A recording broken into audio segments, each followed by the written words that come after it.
Okay, well, good afternoon, everyone. Pleasure to see you. I see we have a significant number of participants, which is great. I'm State Senator Shelley Mayer from the 37th Senate District. Welcome to our Westchester Senate Delegation budget hearing. We're having two of these. This is the first of two. I'm going to go through the housekeeping rules.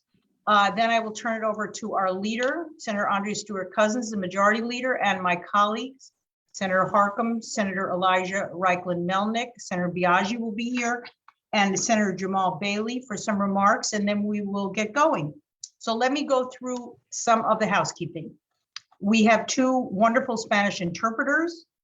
If you are going to listen to the program in Spanish, please listen to their interpretation and follow their directions. So I will turn it over to you, whoever is the first interpreter. Maybe it is Lady Diaz.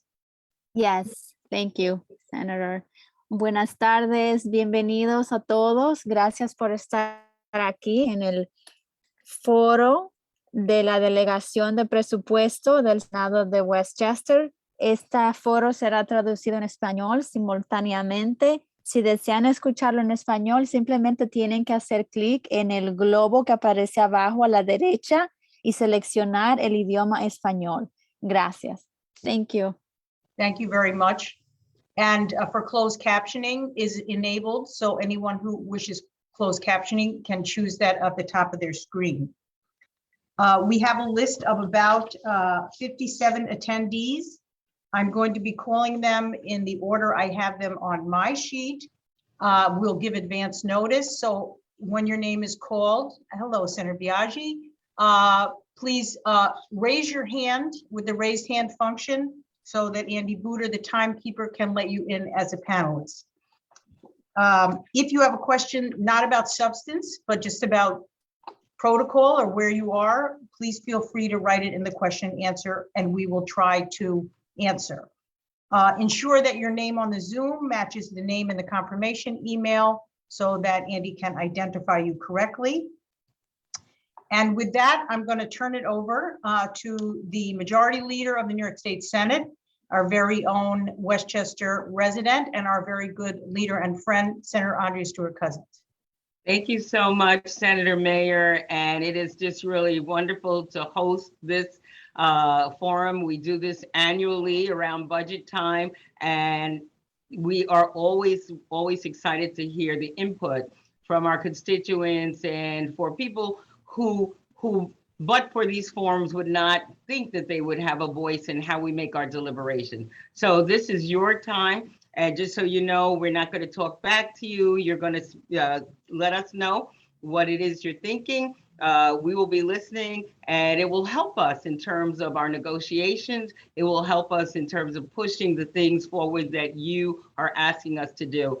I am happy that we're in this historic moment. As you know, this is the first time that the negotiations will happen with two women out of the three in the room. So we've been working very well with Governor Hochul, and again, I am pleased that many of our groundbreaking initiatives, whether it was the funding in education, the childcare, pre-K, the business community boost, the things that we know are going to help us to get out of this pandemic have been carried on in this budget. We know that we can always do better, and we know that you're going to give us a lot of hints and direction as to how that can be made better, and that's why this is your moment. So I'm just so happy to be here with Senators Harkin and Biaggi and Reichel Melnick. I always want to call him Senator Elijah, but which I'm sure his constituents call him that as well. And Senator Bailey will be joining us soon. But again, you all are the stars of the show, so thank you so much for taking the time. And Senator Mayer, thanks for being the host, and I'll send it back to you to introduce our colleagues. Thank you so much. Next, we have Senator Pete Harkin from the 40th Senate District. And lest anyone not know, he's chair of the Committee on Alcoholism and Substance Abuse. And we have some exceptional colleagues here, and I'm proud to have them all as partners and friends. Senator Harkin. Well, thank you very much, Senator Mayer, and you certainly filled the role as an exceptional colleague.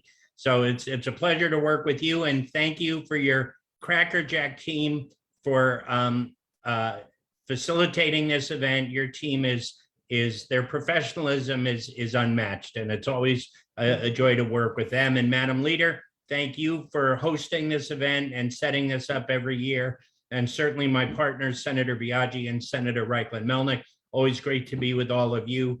And to all of you who are here to testify. You know, it's very simple. This is your budget. It's not our budget. It's not the governor's budget. It's your budget. You pay the bills, and we're here to listen to you. The good news is we are starting off in a much better place than we have, at least since I've been in the Senate. And we have, I think, a more willing partner to work with. But that doesn't mean that we cannot and we will not make changes to this budget based on what we in the Senate feel are necessary changes based on what you tell us. So I'm going to pipe down for the next 3 hours. The good thing about that is you won't hear my dogs misbehave in the background. But I look forward to listening, taking notes, and please reach out to my office anytime with any concerns or any issues with the budget. Thank you. Thank you, Senator Harkin. And next we have Senator Elijah Reichel Melnick. Senator Reichel Melnick is from the 38th Senate District, Chair of the Committee on Procurement and Contracts. Pleasure to have you. Thank you so much, Senator Mayer, and wonderful to be here with you and our wonderful leader, Stuart Cousins, and my colleagues, Senator Harkin and Senator Biaggi. This is a dynamic team that was working on behalf of Westchester in the state Senate. I think that we're lucky to have such great folks working for our county. And I'm happy to be here with all of you listening to the concerns, the questions, the input from people in Westchester about the state budget. This is one of the most important votes that we take every year up in Albany because there are billions of dollars at stake. And what we do with it is a matter of grave concern to everybody because we know we need a budget that's going to be working for the communities that we represent and helping make people's lives a little bit easier around Westchester and throughout New York. So I look forward to hearing from you all today and then taking and acting on that when we head back up to Albany over the next few weeks. Thank you so much. Next, we have Senator Alessandra Biaggi from the 34th Senate District, Chair of the Committee on Ethics and Internal Governance, which I should note under her leadership is actually met as opposed to prior years. Pleasure to have you, Senator Biaggi. And we will have Senator Jamal Bailey joining us shortly. Thank you, Senator Mayer, and thank you, Madam Leader, for putting this together again. It's now a really incredible tradition. I'm grateful to be able to just address everyone for a very brief moment and then be quiet and listen. I'm also really grateful to be joined by, of course, my colleagues, Senator Harkin and Senator Reichel Melnick. I think it's important that we always think about the budget as a document rooted in our values. We put our money towards the things that we value, and how we determine our values is based on who we represent. And we have to always make sure that it's reflecting the needs of our communities. And I think that this majority and then supermajority, which it has become, has not only done that, but has exceeded expectations. It's an opportunity really for all of you, of course, to share with us the things that matter, but also to have your voices heard, which is frankly unprecedented when it comes to the budget with this majority. So I'm not only grateful to be here, but I'm also very proud of the work that we've done. And I think it goes maybe without saying, but I will say it, that we have really an unusual, unique, and really new opportunity to govern in the state of New York because we have an incredible partner in the executive, which is very new for many of us. So I'm very grateful for that. So thank you so much for being here today, all of you who are going to testify. It makes our jobs easier, but it also makes us better legislators for it. So thanks so much. Thank you, Senator Biaggi. And I will say a few words, but I want to give the first order of business. Everyone gets 2 minutes. I know it's short, but we have a lot of people and we want everyone to get a chance. We have asked people to submit their testimony in advance. And of course, the vast majority have done so. And if not, please make sure you get it in quickly. Carla Horton from Hope Store, then Rachel Halperin from Legal Services of the Hudson Valley, and then Cindy Canister from Pace Women's Justice Center. Please raise your hands. I just want to note that as chair of the Senate Education Committee, it's striking to me looking at this list of presenters that we don't have people really bemoaning the fact that education has been shortchanged. This is probably the first year, Madam Leader, of our joint budget hearings where we are not faced with a crisis of public education, and particularly in the face of COVID.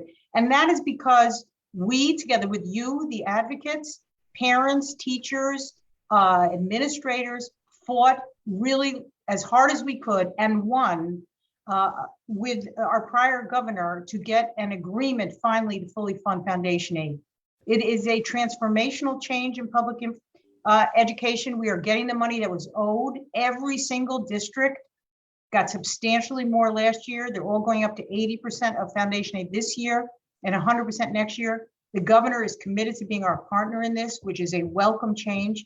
And the fact is, it translates into real things. I just would say I walked through the Portchester High School recently with the superintendent, and there's music teachers rehired, guidance counselors rehired, social workers rehired, people to help our kids recover from COVID and to get a robust education that includes all the things that, many of the things they were lacking. And that's true in districts throughout the state. So let's not forget that your voice here makes a real difference in the outcome of what we do. And, you know, sometimes as the leader says, we do over and done and we're on to the next fight. But let's not forget these fights, your voice here, if we can make a difference, even if it's incremental, that is part of the power of government. So your being here is part of that project of making democracy work. So please don't minimize your voice. It matters to us. That's why we're doing this. And in fact, we're going to do it a second time. So with that, Andy, if you can let in Carla Horton from Hope Store. She has been promoted to panelist. Promote her to panelist. I get the language correct. She's Correct. there. She's here. Oh, she's here. There we are, Carla. Okay. I will mute my voice. Well, I'll start by saying thank you to all of you. And Pete, you said it's your budget. I'm so very happy to hear that. And Alessandra, Senator Alessandra, you said that we make your job easier. So I will cut to the chase. The VOCA cuts that are impacting domestic violence and other providers of crime across the county and indeed across the state are going to be devastating.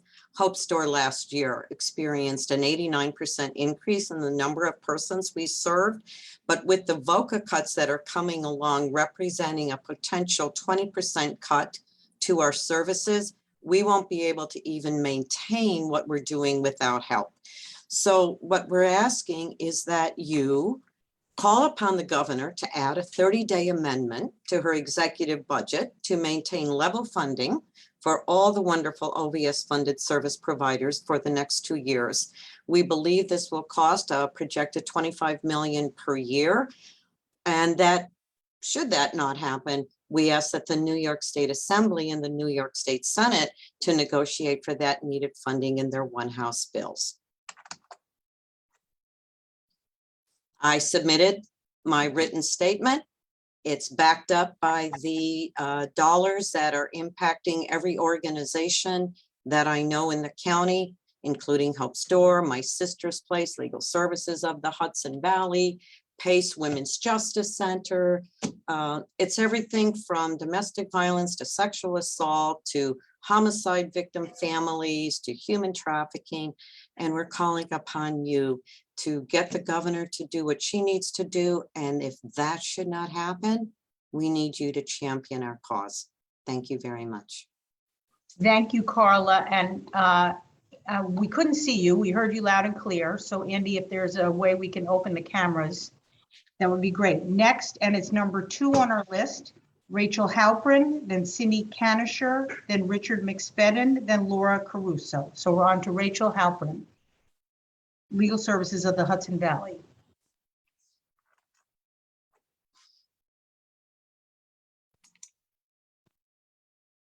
Okay, I see Rachel, but don't see Rachel. Okay. All right. Can you see me now? Now we see you. Good. Thank you so Excellent. much. Good afternoon, everybody. I'm Rachel Halperin, CEO of Legal Services of the Hudson Valley. And I've met with so many of you already, and I know you know what we do, so I'm just going to cut to the chase in terms of being mindful of the time. I have 6 budget priorities I wanted to bring to your attention. The first is the cut in OVS funding that Carla just articulated, so I won't go into more detail than to say that that funding supports 20 positions for our organization throughout the 7 counties of the Hudson Valley. And when we received notice that our contract was being terminated a year early, we had to immediately close our intake in all 7 counties. So there are immediate consequences to the funding instability. Next, I wanted to talk about the Westchester Housing and Kinship Caregiver Legal Services Project, which is $400,000 that you have been able to allocate to our organization. And this supports our tenant defense project as well as support of kinship caregivers. Westchester County had the most eviction filings outside of New York City last year, and so this funding is important now more than ever.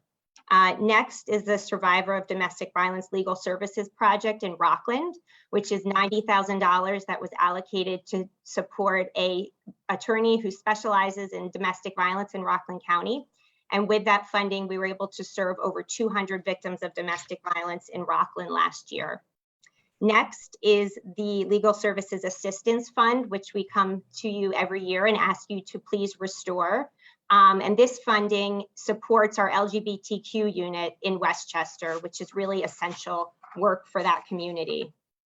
Next is the Homeowners Protection Program, which is a program where we represent homeowners who are being foreclosed upon. And now more than ever, again, you know, the foreclosure moratorium expired. We are here to assist homeowners who are being foreclosed upon. Finally is the Disability Advocacy Project, which we represent people filing for federal disability benefits. And we ask that that funding be restored as well.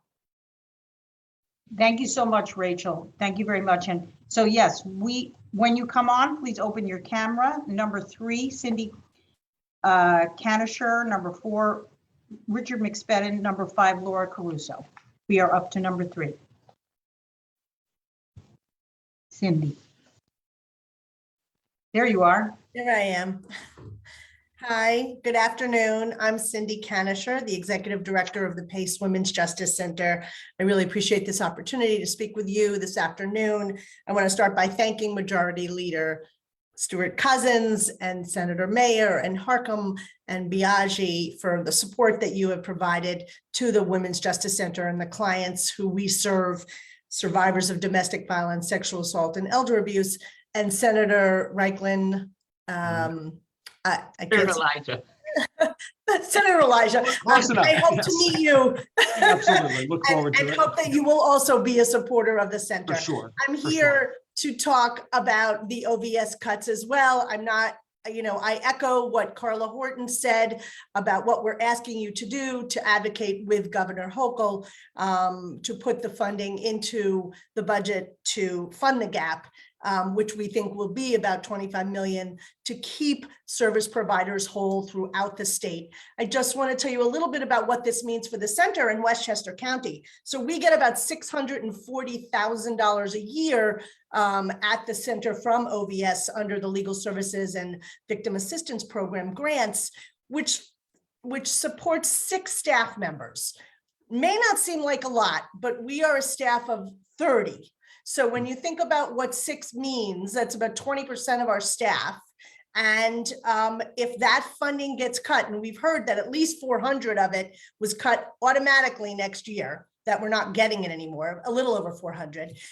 That means that we're going to have potential huge cuts in service coming out of the PACE Women's Justice Center and loss of jobs.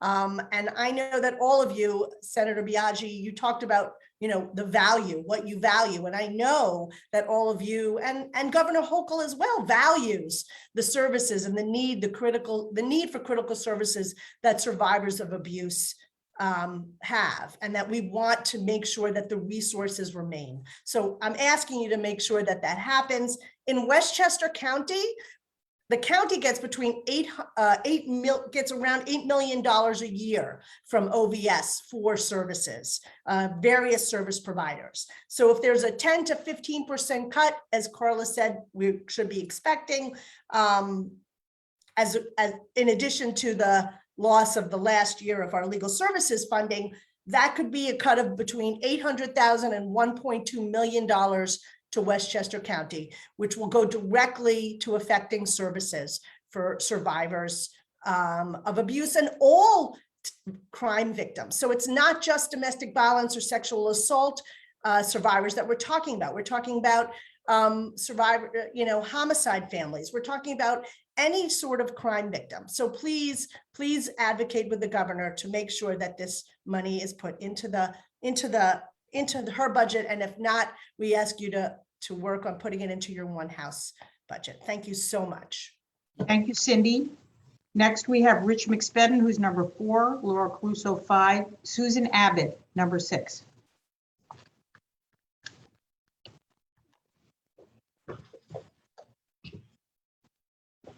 Here's Rich Mcspadden.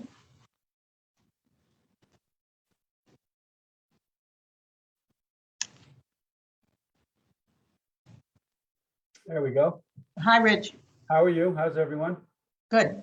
Good. It's great to be here for the opportunity to speak. I'd like to talk to you, touch on a couple of subjects. I think it really focuses on the prevailing, the public works bill and some of the financing that the state has given towards affordable housing. It's come to my attention recently about a $55 million affordable housing complex in Yonkers on Locust Hill. About $43 million for this project is coming from the state, $2 million from the county. The rest is private. So that's about 80 some odd % of the funding is government funding, and yet prevailing wage laws are not applicable here. I represent a lot of the members in the building and construction trades in Westchester, and we're a little disappointed here. And there's some shortcomings. If the state and the county are going to fund these types of projects, we feel prevailing wage laws should be applicable, and our members should have the opportunity to work there. Not only that, to my knowledge, there's no other requirements to this money. There's no other local hire requirements at all. There's no other requirements that this developer have a certified apprenticeship program with New York State. There's no requirements of certified payroll or any kind of safety standards that everyone has to be trained to OSHA standards. This is a big shortcoming in this. And so I'd like the members of this board to take a look at that, maybe get back to me at your earliest convenience. Maybe I'm missing something, maybe I'm misinformed. But then yesterday, or maybe it was the day before, I was also made aware of another push by the governor to expand transportation-oriented development.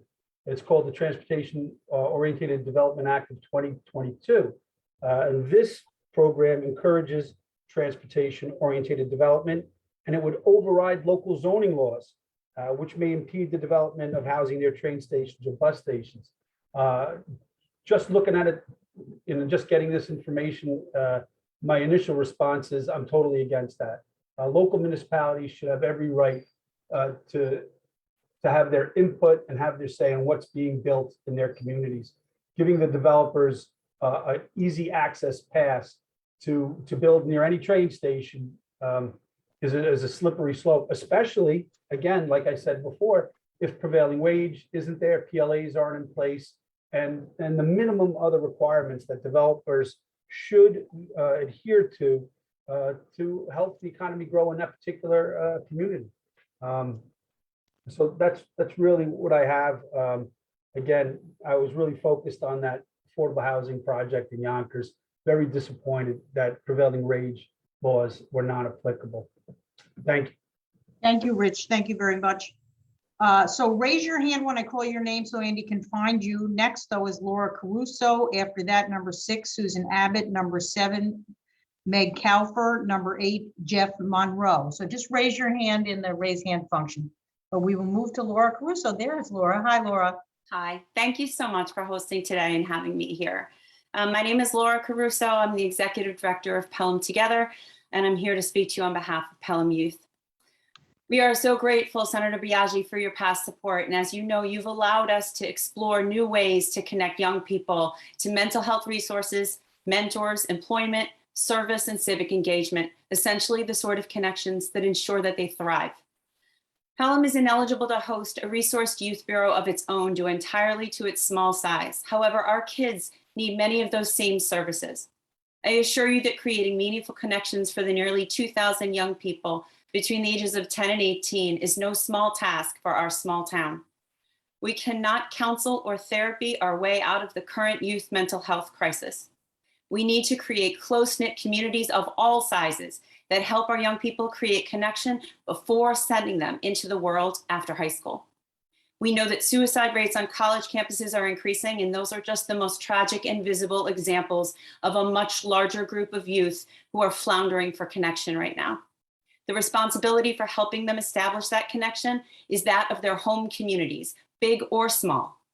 The best way to do this for all youth, and we've seen these successes at the local level, is through employment, youth-driven service, and civic engagement. After several years of running a successful summer internship program and youth-run ice cream business, our organization is prepared to coordinate a year-round youth employment and service initiative, a hub that fills the void in Pelham for all Pelham youth, regardless of background, circumstance, or family connection. Jobs in town are available all year and teenagers want to work. Civic engagement is not limited to the summer, and youth can and have organized meaningful service. Our community is filled with adults who have experience in a variety of fields and teens who want access to role models. Pelham Together can facilitate these connections, but we need your financial support as a community-based organization. We need to act at the local level to give those 2,000 kids as many chances to connect as possible, elevate their ideas, recruit adult mentors, and not stop until we find a way that for all our young people to connect. We cannot shirk this responsibility as their home community, and I thank you for your time today. Thank you so much, Laura. Next, number 6, Susan Abbott, 7, Meg Kaufer, 8, Jeff Monroe, 9, Greg Mingo. Please raise your hand in the raise hand if I say your name. Susan Abbott next. Hi, Susan. Hi, Oh, good really? afternoon. Thank you for this opportunity to address you all today. My name is Sue Abbott. I'm the Director of Grant Programs at Arts Westchester. On behalf of our CEO, Janet Langston, our board, and the hundreds of arts organizations and artists we represent, I thank you for your longtime support of Arts Westchester and the New York State cultural sector. My goals for today are twofold. One, to advocate for renewed support for the Restart the Arts funding initiative, and second, to advocate for infrastructure support for the nonprofit arts sector. Arts Westchester, in partnership with Americans for the Arts, has been tracking the growth and economic impact of the local nonprofit arts and culture sector for more than 20 years. We will be partnering with them again later this spring to gather new data on the economic impact of the arts on the local economy. Pre-pandemic, we know that the arts supported over 5,000 jobs in Westchester and returned more than $25 million in taxes to state and local government. In short, the arts are a good investment, but they need proper funding in order to be successful. We are so grateful to the entire New York State delegation for your help in securing the Restart the Arts funding of $1 million in 2021. Through that funding opportunity, Arts Westchester will support projects in Westchester and Rockland counties that will provide work opportunities for some 300 to 500 creative professionals. As COVID-19 continues to impact the cultural community, the need for aid also continues. We ask that you help keep the momentum of Restart the Arts going with renewed support of $1 million for fiscal year 23. Who could have imagined that this time last year, we would still be dealing with COVID at the severity that we are today? My second focus is on support for capital projects. We purchased our 1928 bank building over 20 years ago, and in recent years have done extensive work, including replacing almost all of our HVAC fan coil units, new pipes, and lighting to LEDs. When we last surveyed Westchester organizations at this time last year, we learned that over $80 million in anticipated capital projects were planned. However, there's currently only 20 million available in capital funding. I know that my time is running short, so I'll just conclude by saying that we are asking for additional support for capital projects in the county, as well as the renewed support for Restart the Arts. Thank you. Thank you so much, Sue. Next, I think number 7, but I may be wrong. Meg Kaufer, 8, Jeff Monroe, 9, Greg Mingo, 10, Tim Foley. So raise your hand. Meg Okay, Kaufer is not present. Meg Kaufer's not here right now, so we'll go to Jeff Monroe, community organizer in Mount Vernon. Hi, Jeff. Good afternoon, Senator Mayor. Good afternoon, honorables. With all appropriate protocols conveyed, I want to wish everyone a good afternoon and thank you for your time here to listen to the public. I'd like to basically advocate for the home care fair pay for all legislation. I understand that, and I know from my own personal experience that many home care workers and non-union employees in the home care sector struggle hardly throughout our communities to care for our elders and other people who are bedridden or homebound. And it's really God's work that these people do. They tend to the young and old alike. They attend in ways that are literally life-saving to many people who have no other way of surviving without assistance. And the wages that they make are generally not living wages. In fact, are many times poverty wages. Certainly don't make the benefits, and certainly also exploit the unfortunate social mechanisms that make for really very difficult lives when people actually are required to go and care for other people whose lives depend on them. So it's really the basic kind of humane thing that we can do to at least make sure that these women, mostly women and some men, make at least a wage that can tend to their material needs, make their lives much more comfortable and successful. I'd like for as much as you can to ensure that those particular protections go into place as well. These people need protections, both material and psychological and emotional, to carry out their work, and training. In whatever ways you can do that, I would appreciate it. Thank you very much. Thank you very much, Jeff. Appreciate that. Greg Mingo from RAP, then Tim Foley, who on my list is number 10, and then Terry Kirschner from the Westchester Library System 11. Please raise your hands. Okay, next, Greg Mingo. And I think, Greg, you open your own camera. And there you are, and your sound. Nice to see you. Thank you. All right. Thank you. I want to thank everybody today for allowing me the opportunity to speak.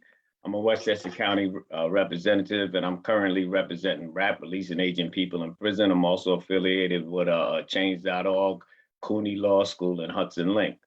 I'm here today to speak to you and ask you to see if all of you together combined could pass the elder bill and the fair and timely parole bill, simply because it makes sense, common sense. And because it's a budget hearing, I'll get into that in a second.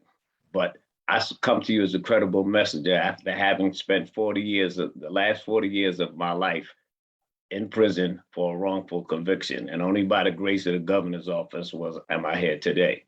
So I want to speak to you about passing the elder bill. The elder bill is simply this: it allows anybody 55 years of age who spent 15 years incarcerated to appear before the parole board, to allow the parole board to decide whether they are ready for release. The fair and timely parole bill, this restores parole back to its original intention. And there's a cost-effective measure to this. It's estimated, the Columbia University Center for Justice found that each year, you could save $522 million by passing these bills. And in 8 years, it would come up to a savings of $4.7 billion. Now, we had a budget hearing, so that's why I brought up the numbers, because it makes sense. Just imagine what the state could do with that kind of money, the services they could allocate. All the people the panelists that came before, that money could be allocated in places that need it, that really need it. You know, elders inside of prison are dying. You know, a week before I left prison, a good friend of mine passed away, and he had been in there for 45 years. And it was just an unjust sentence and just an unjust, we're talking about lives. What's more important, a dollar or a human life? That's what we have to ask ourselves. It becomes a human rights issue and it becomes a moral issue. So we're asking you here today to pass these bills. They're cost effective. It would save the state millions and millions of dollars. And within 8 years, it would save billions of dollars. And to not pass them would be tantamount to elder abuse. We spoke about, a young lady spoke about that earlier. So we're here today, and I thank you for your time. And I just hope, that you find it in your heart some kind of way to pass these bills this year, this session. I thank you for your time. Thank you very much, Greg. Appreciate that.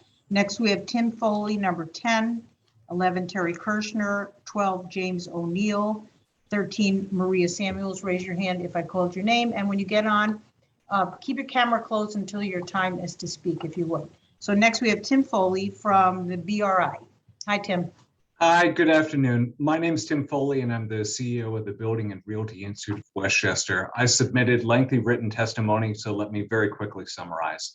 The proposed $25 billion five-year housing plan to preserve or create 100,000 affordable homes, combined with a commitment to property tax relief, could very well be a game changer for us here in Westchester County.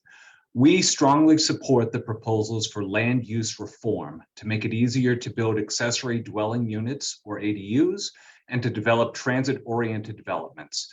These proposals to allow for customized local laws to legalize safe and appropriate accessory dwelling units and to zone for up to 25 units per acre within a 10-minute walk of transit stations would mathematically not create high rises and would not destroy the suburbs, but they would remove barriers to creating small, in-context, house-sized solutions to our housing shortage, including duplexes, triplexes, townhouses, courtyard bungalows, in-law units in existing homes, garage apartments, and the like.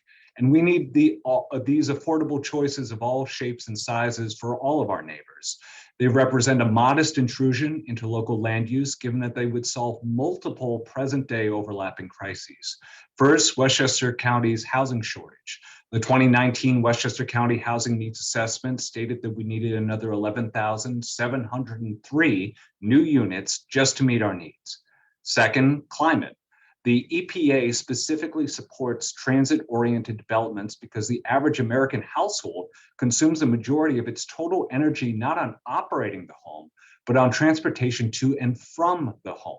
Creating walkable communities near transit can drop that energy usage in those households by 70%. And third, racial justice.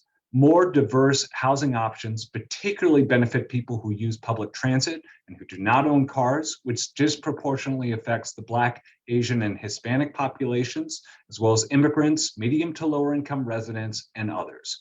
We urge your support and we thank you for listening. Thank you so much, Tim. Very much appreciated. Next, we have Terry Kirschner from the Westchester Library System, then James O'Neill, Maria Samuels, and then Alex Rothmeyer. Terry Kirschner. Is he here? Yes, okay, Terry, I see your box.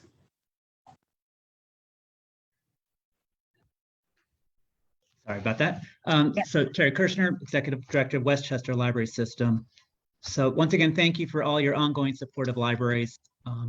The governor was generous in the fact that she did include a slight increase for library aid, but quite honestly, it's still not enough, and it is below what is required by education law. I'm here to simply request that you follow what the New York Library Association is requesting, which is $123 million for library aid and $45 million for library construction aid. Asking that you invest in public libraries because public libraries invest in the communities. I know you know this, I don't need to keep saying it, but just really want to thank you for your support in the upcoming budget process. Thank you. Thank you very much, Terry. That was short and sweet, but we got the message. Thank you. James O'Neill from AARP New York, Maria Samuels, Alex Rothmeyer, number 15 on my list, Jeremy Cherson. Please raise your hand so Andy can find you earlier. So we're up to James O'Neill.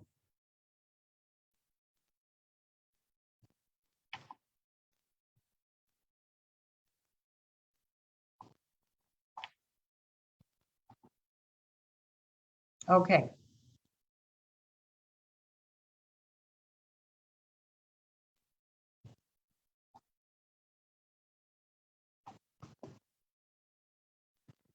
Can you open your camera and your sound, James?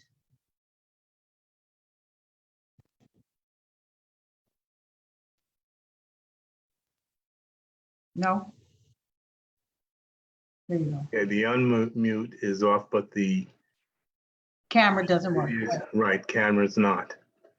Okay, see if you can open the camera yourself. If not, just you begin and then we will do our best to make sure we are imagining what your face looks like. There you go. There we are. Okay, we see you, James. Good. Okay, good afternoon, Senators. I'm James O'Neill, President of AARP New York. You're familiar, I'm sure, with AARP, with its 2.3 million members in New York State and 138,000 in Westchester County. This year's budget must prioritize the needs of struggling older New Yorkers. 95% of COVID-19 deaths in New York have been among people 50 years old or older. So we have to do something to change statistics like that. We ask that you do the following. Support the governor's proposal to expand and fund in-law apartments. AARP New York supports the governor's executive budget proposal to expand affordable housing by legalizing accessory dwelling units and providing $85 million to assist with the construction and rehabilitation of ADUs. This allows family caregivers and loved ones they care for to live in close proximity in their own spaces. We asked $20 million for long-term care ombudsman program to add local professional ombudsman in the field. The LTCOP serves as an advocate and resource for residents in long-term care facilities. New York spends very little on this program. California spends approximately 3 times more. It's $22 for California, $7 for New York.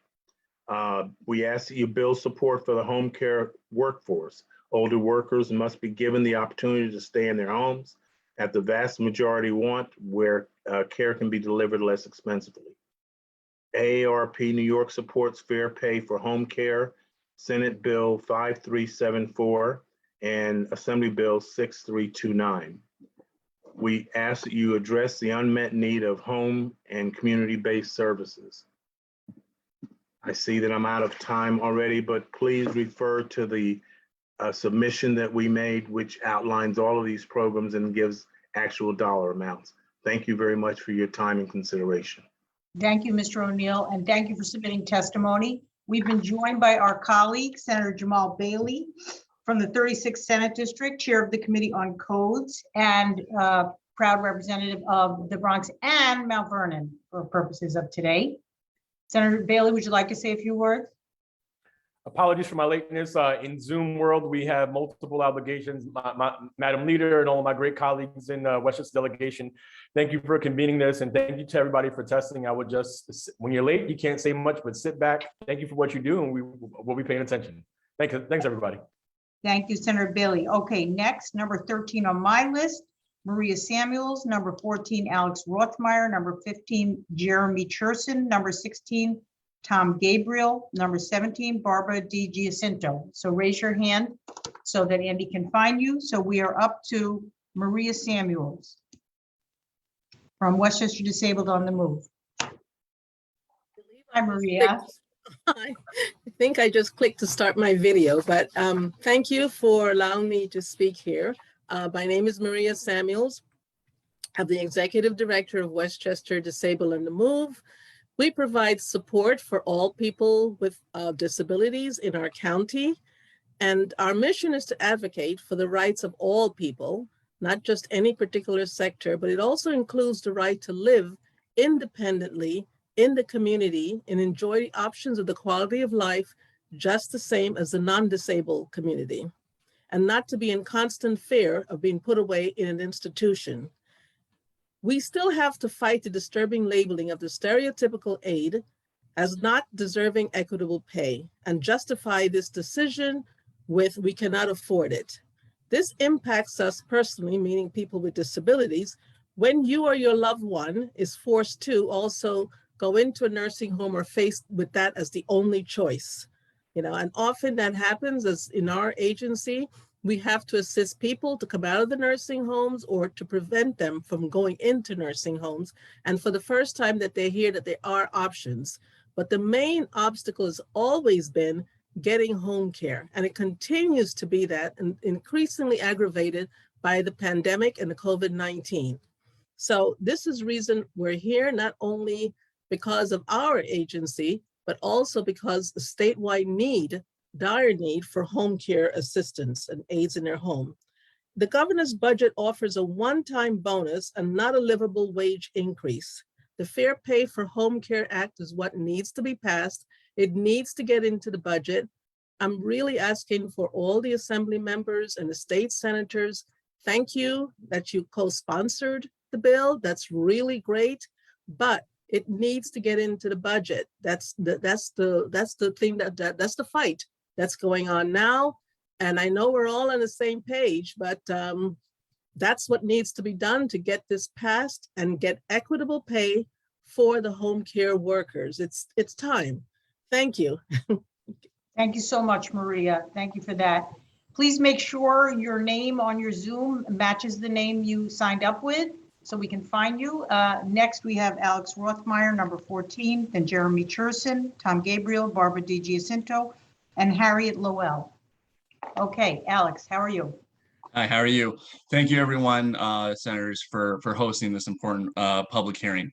Like Senator Mayer said, my name is Alex Rothmeyer. I am the lead coordinator for the Welcome Home Westchester campaign.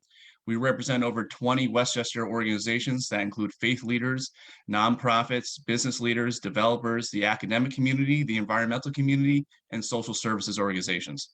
I'm here to speak to you today in support of ADUs and TODs being included in the governor's budget. Both types of housing are examples of the missing middle when it comes to our housing crisis.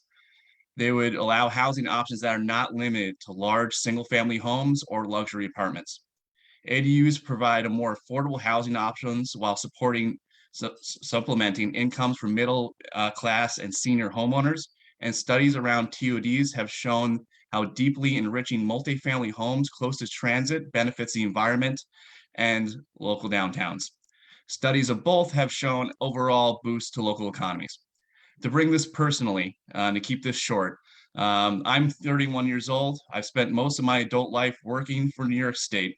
My wife works full-time in an arts organization, and knock on wood, in 3 months, I am expecting my first child to be born in Northern Westchester Hospital. And as a lifetime resident of Westchester, I find that I'm being priced out of the place I grew up. This housing crisis is very real to me and to most. It needs to be said over and over again. We need more housing of all shapes and sizing for all of our neighbors. Thank you for your time.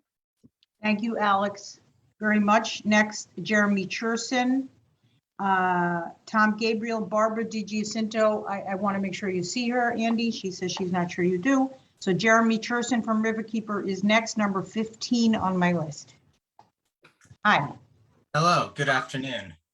Thank you so much for hosting this forum. It's a pleasure to be here. Riverkeeper is a Westchester-based organization, and proudly so.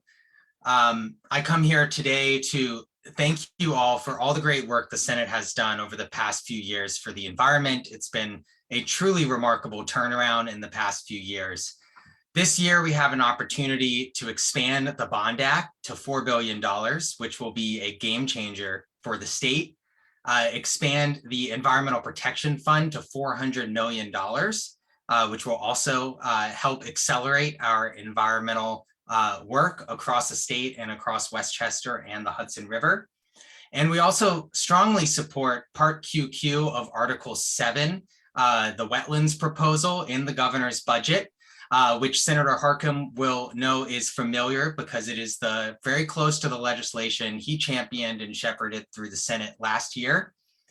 And then there is a line in the EPF called the Hudson River Estuary Program that gives out grants across Westchester and across the Hudson River to organizations and towns all over the county, all over the estuary, And we are asking that it is expanded by $2 million.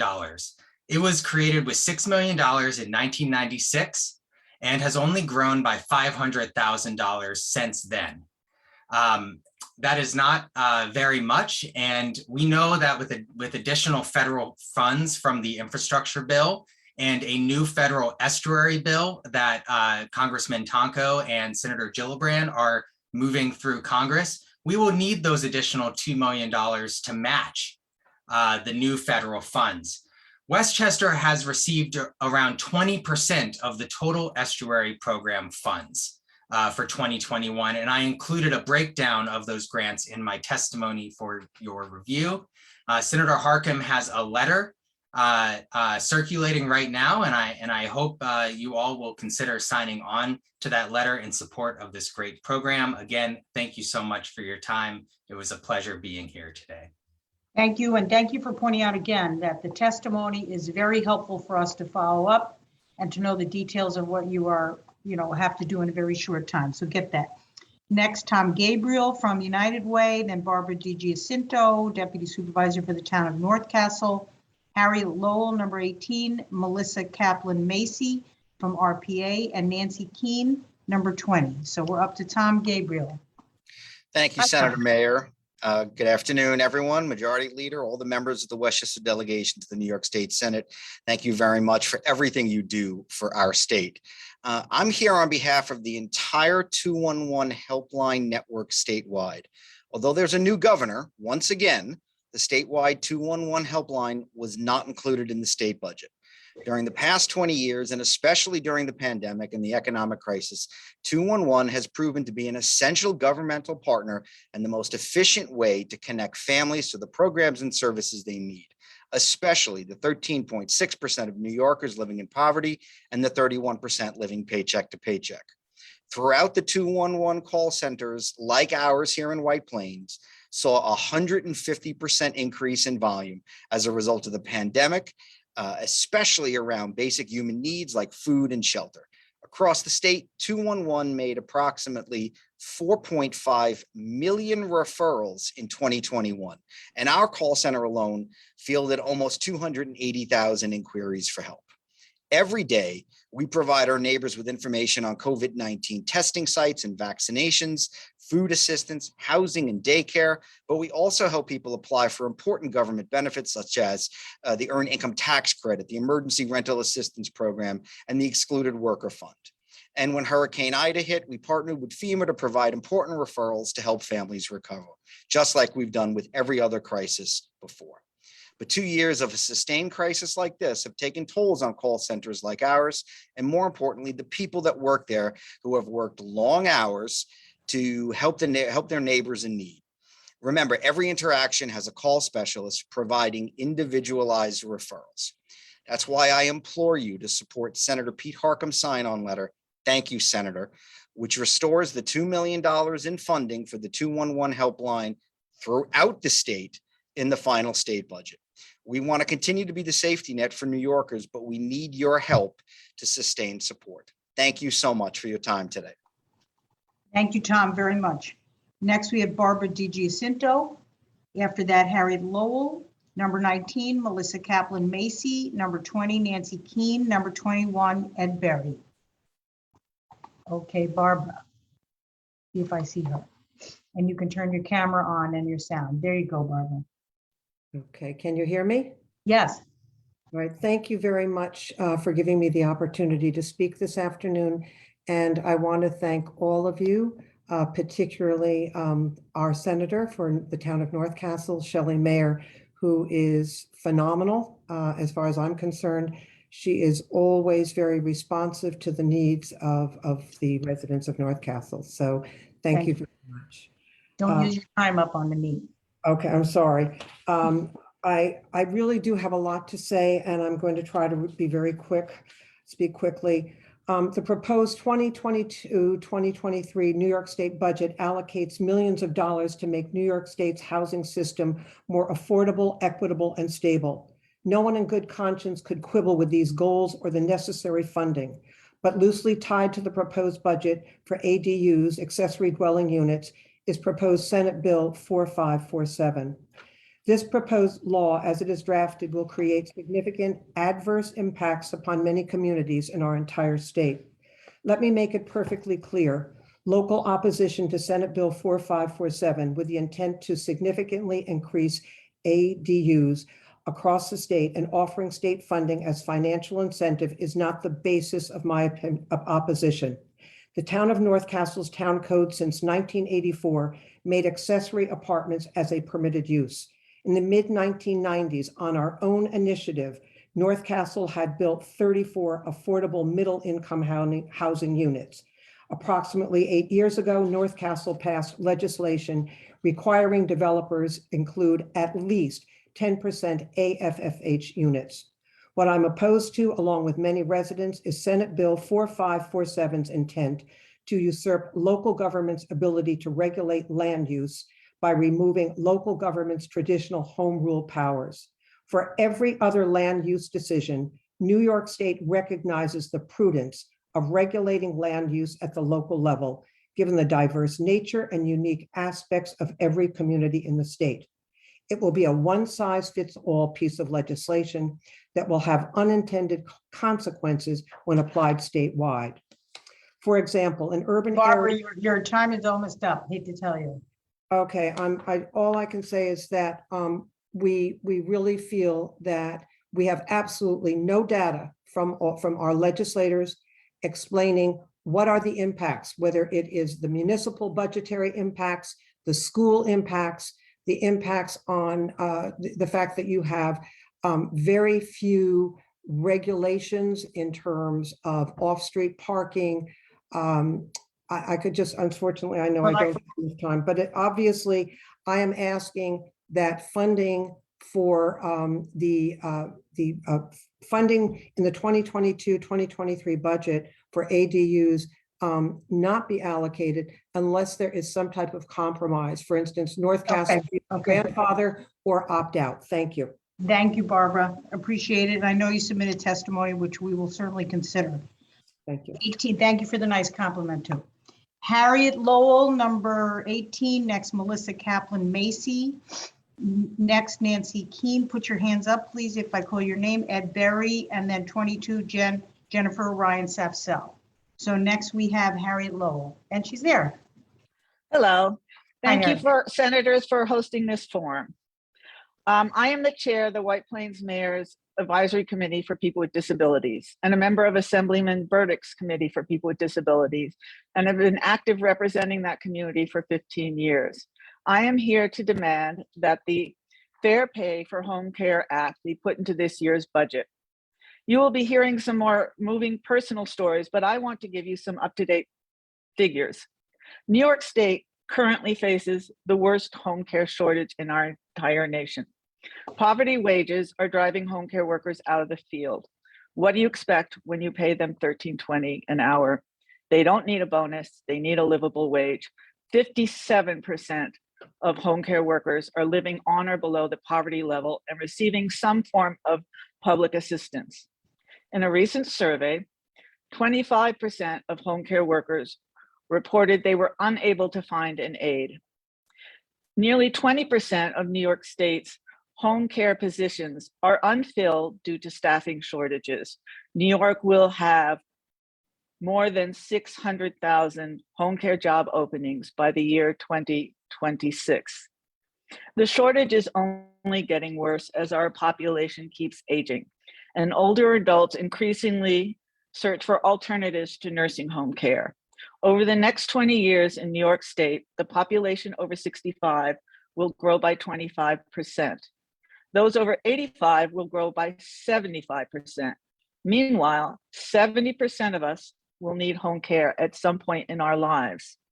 This act would give home care workers approximately $37,000 a year. It would create 200,000 new jobs. It would generate $5.4 billion in revenue through job creation and moving workers off of public assistance, which would make it one of the most successful economic development programs in our entire state's history. So clearly, this is a no-brainer. So do the right thing. Put the Fair Pay for Home Care Act in this year's budget, because home care workers are healthcare workers. So stop excluding them. And thank you very much. Thank you, Harriet. Thank you. Next, number 19 on my list, Melissa Kaplan Macy, number 20, Nancy Keene, number 21, Ed Berry, 22, Jennifer Ryan Safsell, 23, Lucille Rossi, 24, Heather Deese. Okay, we are up to Melissa Kaplan Macy. There she is. Hello. Sorry, 1 second. Okay, great. Thanks so much. Thank you so much for the opportunity to be here today and submit my testimony. My name is Melissa Kaplan Macy. I'm Vice President for State Programs and Connecticut Director at the Regional Plan Association, and I'm also a resident of Westchester County in the town of Mamaroneck, and a local volunteer. RPA is a nonprofit civic organization that conducts research, planning, and advocacy to improve economic opportunity, mobility, environmental sustainability, and the quality of life for those who live and work in the New York metropolitan region. Prior to the pandemic, housing insecurity was already evident across the entire region. In New York State alone, and prior to the pandemic, more than 1 million owner-occupied households, 28% of all owners, were paying more than a third of their monthly income towards mortgages and or maintenance costs. New York State renters were in worse condition. Approximately 1.6 million renter households, 52% of all renters, met the same definition of being housing cost burden. The pandemic has obviously only exacerbated these trends. To address housing insecurity and affordability over the long term, we need many tools. Statewide land use reforms is a critical one.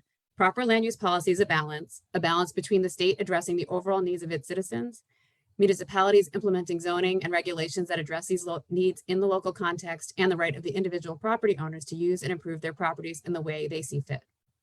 We specifically want to focus on one of these reforms, legalizing and encouraging new accessory dwelling units. Legalizing ADUs would enable naturally occurring affordable homes throughout the state, all without needing major new construction or infrastructure. ADUs have huge benefits for individual homeowners, allowing them more flexibility with their home and potential extra income to assist with property taxes and expenses. They're an especially important tool for seniors, including the over 46,000 seniors living alone in Westchester. In many Westchester communities, options to downsize in the towns where people have spent their lives are few. Single-family homes are abundant, but smaller homes are not. ADUs allow seniors to age in place, giving people an opportunity to downsize on their own properties and opening up the potential for multi-generational housing.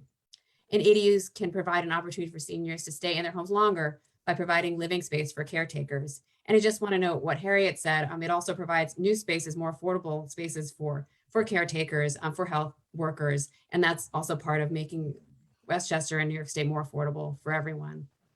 ADUs also provide much needed housing options for people who currently can't afford to live near jobs or family. Your time is up, Melissa. I'm sorry, your time is up. So Okay, thank you so much for the opportunity. Thank you. Thank you very much. Sorry to cut people off. No, That's my job. appreciate you have to get through it. So Nancy Keene, and then Ed Berry, number 21, Jennifer Ryan Safsell, number 23, Lucille Rossi, 24, Heather Deese, 25, Shayak Mukhodayai. I think I got that right, but please put your hand up, and if I didn't, please correct me when your time comes. Okay, Nancy, see you there. Yes, hi, good afternoon. My name is Nancy Keene. I live in Ossining, New York.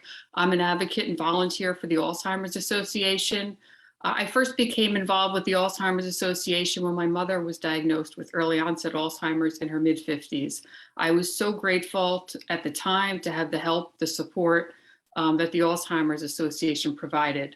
They provide a wealth of services, support groups, respite programs for caregivers, education on legal and financial matters. I know firsthand how valuable the programs and services of the Alzheimer's Association provides are, and I'm proud to be an advocate on their behalf.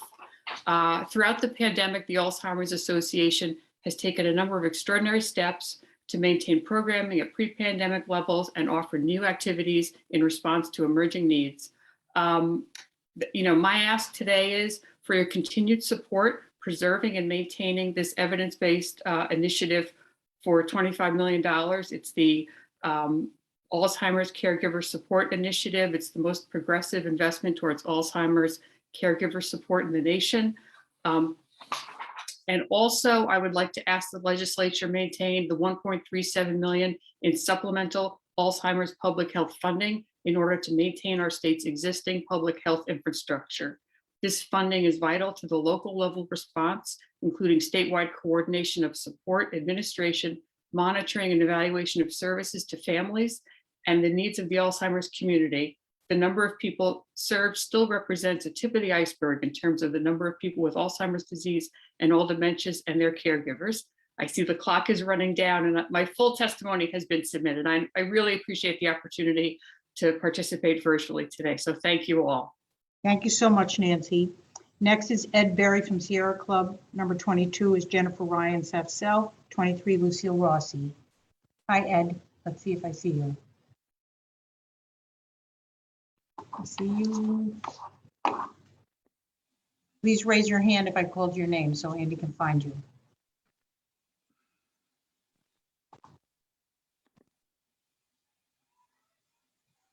There you are, Ed. Okay, can you hear me? Yes.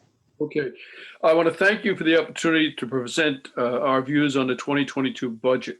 I represent the Lower Hudson Sierra Club. We are the 5,500 local members of the oldest environmental organization in the United States. We support 1, adequate funding and staffing for the DEC in the Office of Renewable Energy Siting, ORES. DEC has suffered from years of draining deficits of staff. Lacking sufficient staff for enforcement is comparable to having speeding laws and no traffic cops. What's the point? 2, EPF to $500 million increase. Thanks to the governor for the $400 million increase, but we need more.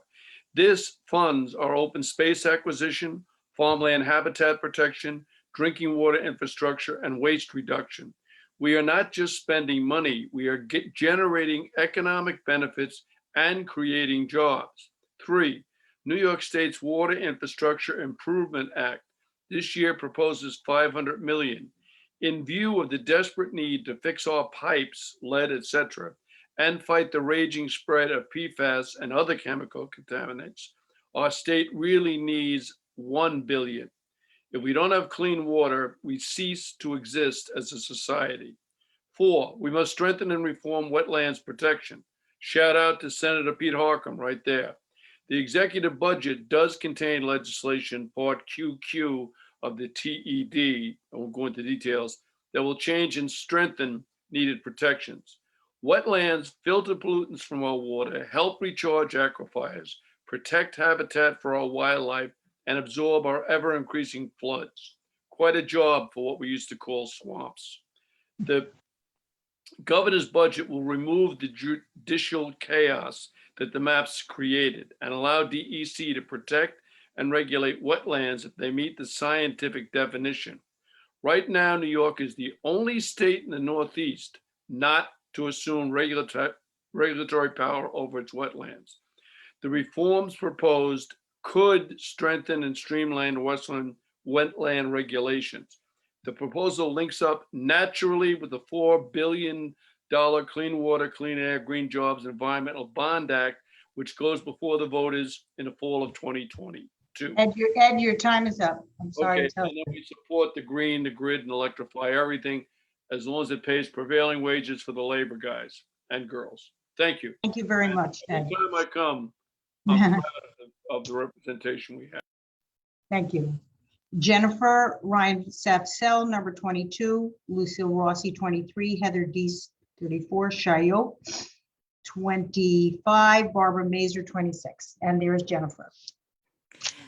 Good afternoon. I'm going to try to be as quick as I can. So if I start talking fast, you'll know why. First of all, I want to thank everyone that here, all the senators, for your participation in this opportunity, but also for so many people. It's great to see how much our tax-paying dollars do in the state. I'm here on behalf of the New Rochelle YMCA. And in 2020, the New Rochelle Y was the only childcare service open in New Rochelle during COVID. And we then moved on to doing, remote learning for essential workers' children. And we do a lot in childcare.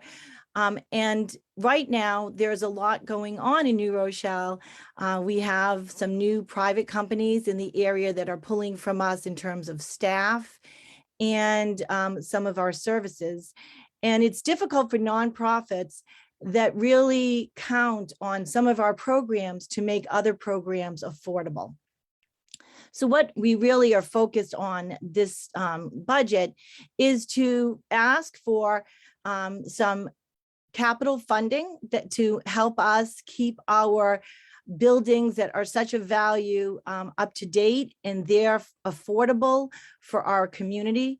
We serve New Rochelle, Mount Vernon, Pelham, Larchmont, in sections of the Bronx. We've been around since 1899.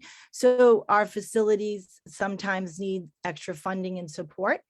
The other thing that we'd like to see is some money being provided for WISE to fund recruitment and retention. Again, to the point that we have a lot of staff that have been pulled away. We have a new business up the street, a swim school, that has really pulled a lot of our staff from us. And they have added to their attraction by paying more than we would normally be able to pay. So this would be also beneficial for our childcare, so we can send people back to have additional schooling. The other thing that we would request is some expanding childcare offering and to lower the parent share. I will be following up with a letter to you for our testimony and on all these points. Thank you all for this time. I look forward to following up with you individually. Thank you very much, Jennifer. Lucille Rossi, then Heather Deese, Shyok, Barbara Mazur, then Jacqueline Baker. Hello, everybody. I am a parent of a 21-year-old daughter with an intellectual disability. She exited school last June, and we are embarking on what comes next for her as an adult. As a parent of an adult child with significant disabilities, we spend a lot of our time and effort working to set up services and programs and a life for our daughter for the day when my husband and I are no longer alive. Most people, as adults, hope to work and have a place to live. And for many people with disabilities, those are often the goals as well. Housing, and especially affordable integrated housing, currently in New York State is in a state of crisis.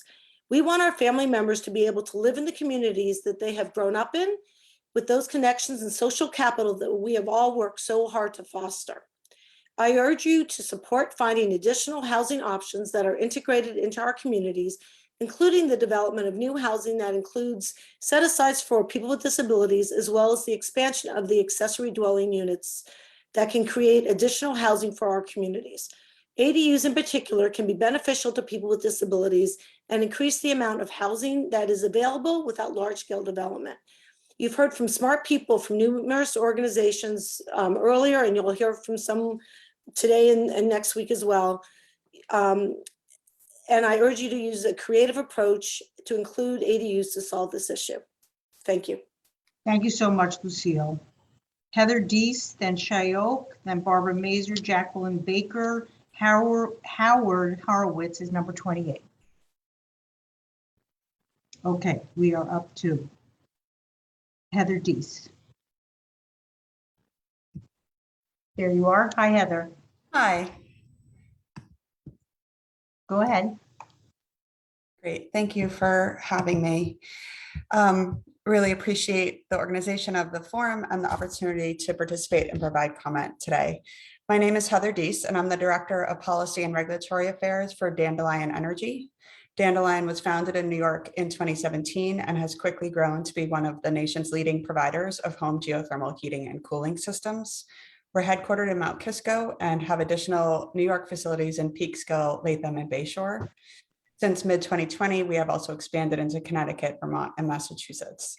Our mission is to make geothermal heat pumps so inexpensive and easy to install that we enable a widespread shift from fossil heating to renewables. Geothermal is the most efficient way to heat and cool buildings, according to the US EPA, and is also the lowest cost way for homeowners to heat and cool their homes. A typical home in Westchester County with a heating oil furnace and central air conditioning will see a reduction of 40 to 50% cost when switching to geothermal.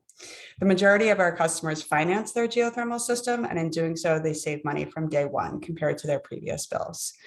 Today, we're installing hundreds of heat pumps with geothermal throughout New York every year and have tens of thousands of New Yorkers who've expressed interest in having us put geothermal in their homes. We have 160 employees ranging from drillers, plumbers, and HVAC installers to our customer support teams, and we're actively hiring.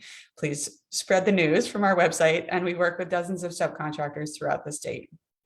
We do applaud the state for its visionary climate goals and progress to date supporting geothermal heating and cooling. NYSERDA and the New York utilities provide critical rebates and financing for our customers, but the state needs to do more. While our operating costs for geothermal are low for customers, the upfront installation costs are a barrier for many homeowners. For this reason, we ask you to support two bills before you this session for inclusion in the budget. One, Senate number 3864, sponsored by Senator Kennedy and co-sponsored by 6 of your colleagues, including, thank you, Senator Mayer and Senator Harkin, relates to establishing a tax credit for the purchase and installation of geothermal energy systems, a credit equal to 25% of the system's cost with a maximum of $5,000. S642A, sponsored by Senator Sanders and co-sponsored by 4 of your colleagues, again, including Senator Harkin, thank you, provides a sales tax exemption for the sale and installation of residential and commercial geothermal heat pump systems equipment. These bills will spur the growth of our industry, they will save New Yorkers money on their heating and cooling costs, and they will address climate change. There's a lot more details about that in the written testimony, but I don't want to take too long. Our best guess from the industry perspective is that the fiscal impact of these tax incentives will be modest, likely $4 to $5 million each year for each bill. And New York has provided the same tax incentives for solar PV for decades. In addition, neighboring Connecticut and Massachusetts already exempt the geothermal equipment from sales tax. Your time is up, Heather, I'm sorry to say. Okay, thank you. We thank you for and thank you for submitting your testimony, very much appreciated. Next, we have Shayok. Please, what's the correct pronunciation of your last name? I don't want to mess it up. It's Mukhopadhyay. There's a whole bunch of sounds there that don't exist in English, so don't worry about it. We can learn. We can improve. Okay. Thank you very much. Yes, Andy. Before we proceed, just a public service announcement for all people yet to testify. About 10 to 15 seconds before it's your turn, you'll be promoted to panelist. Please don't turn on your cameras until it is your turn to testify, and don't unmute until it's your turn. Thank you. Okay, thank you.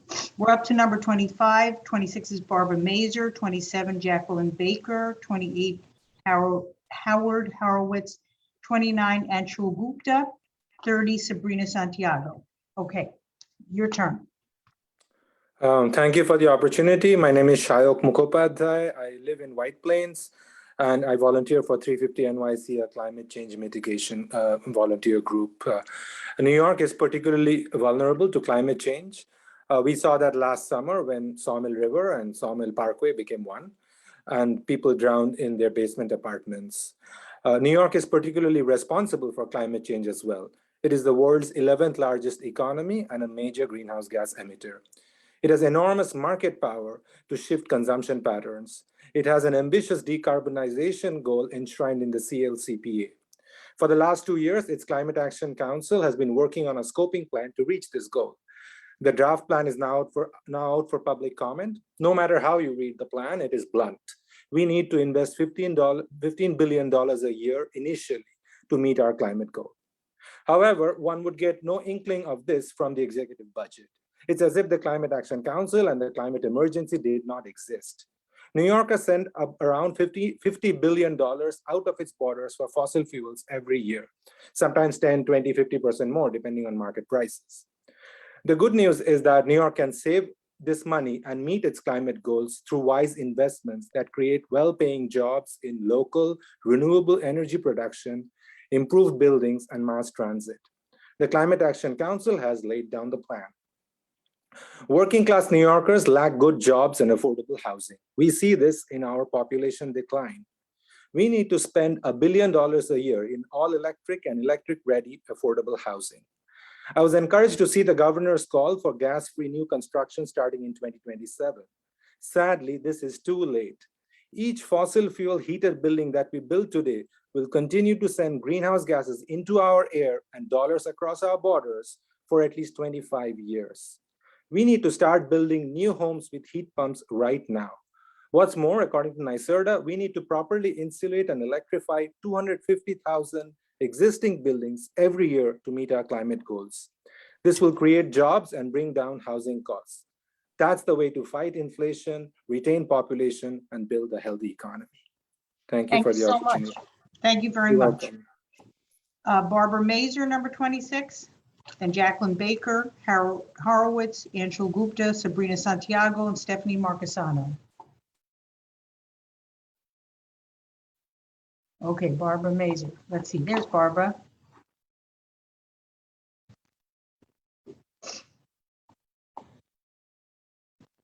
Can you turn on your camera, Barbara?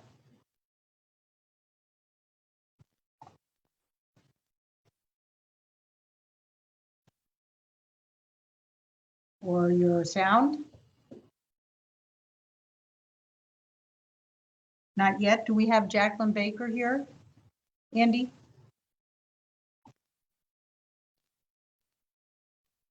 No? Okay. Promoting her now. Oh, you're promoting her. Okay, there's Jacqueline Baker. Barbara, we'll come back to you. Hopefully you can get your camera and sound on. Okay, I think I'm here. Okay. Jacqueline, can you wait a minute? I'm sorry. We'll let Barbara go first. Okay, Barbara. Okay, you can see me? Yes, and here you Okay, go. thank you. Okay, a lot of you know me, especially Shelley Mayer, my wonderful senator, and Andrea Stewart-Cousins, my former senator.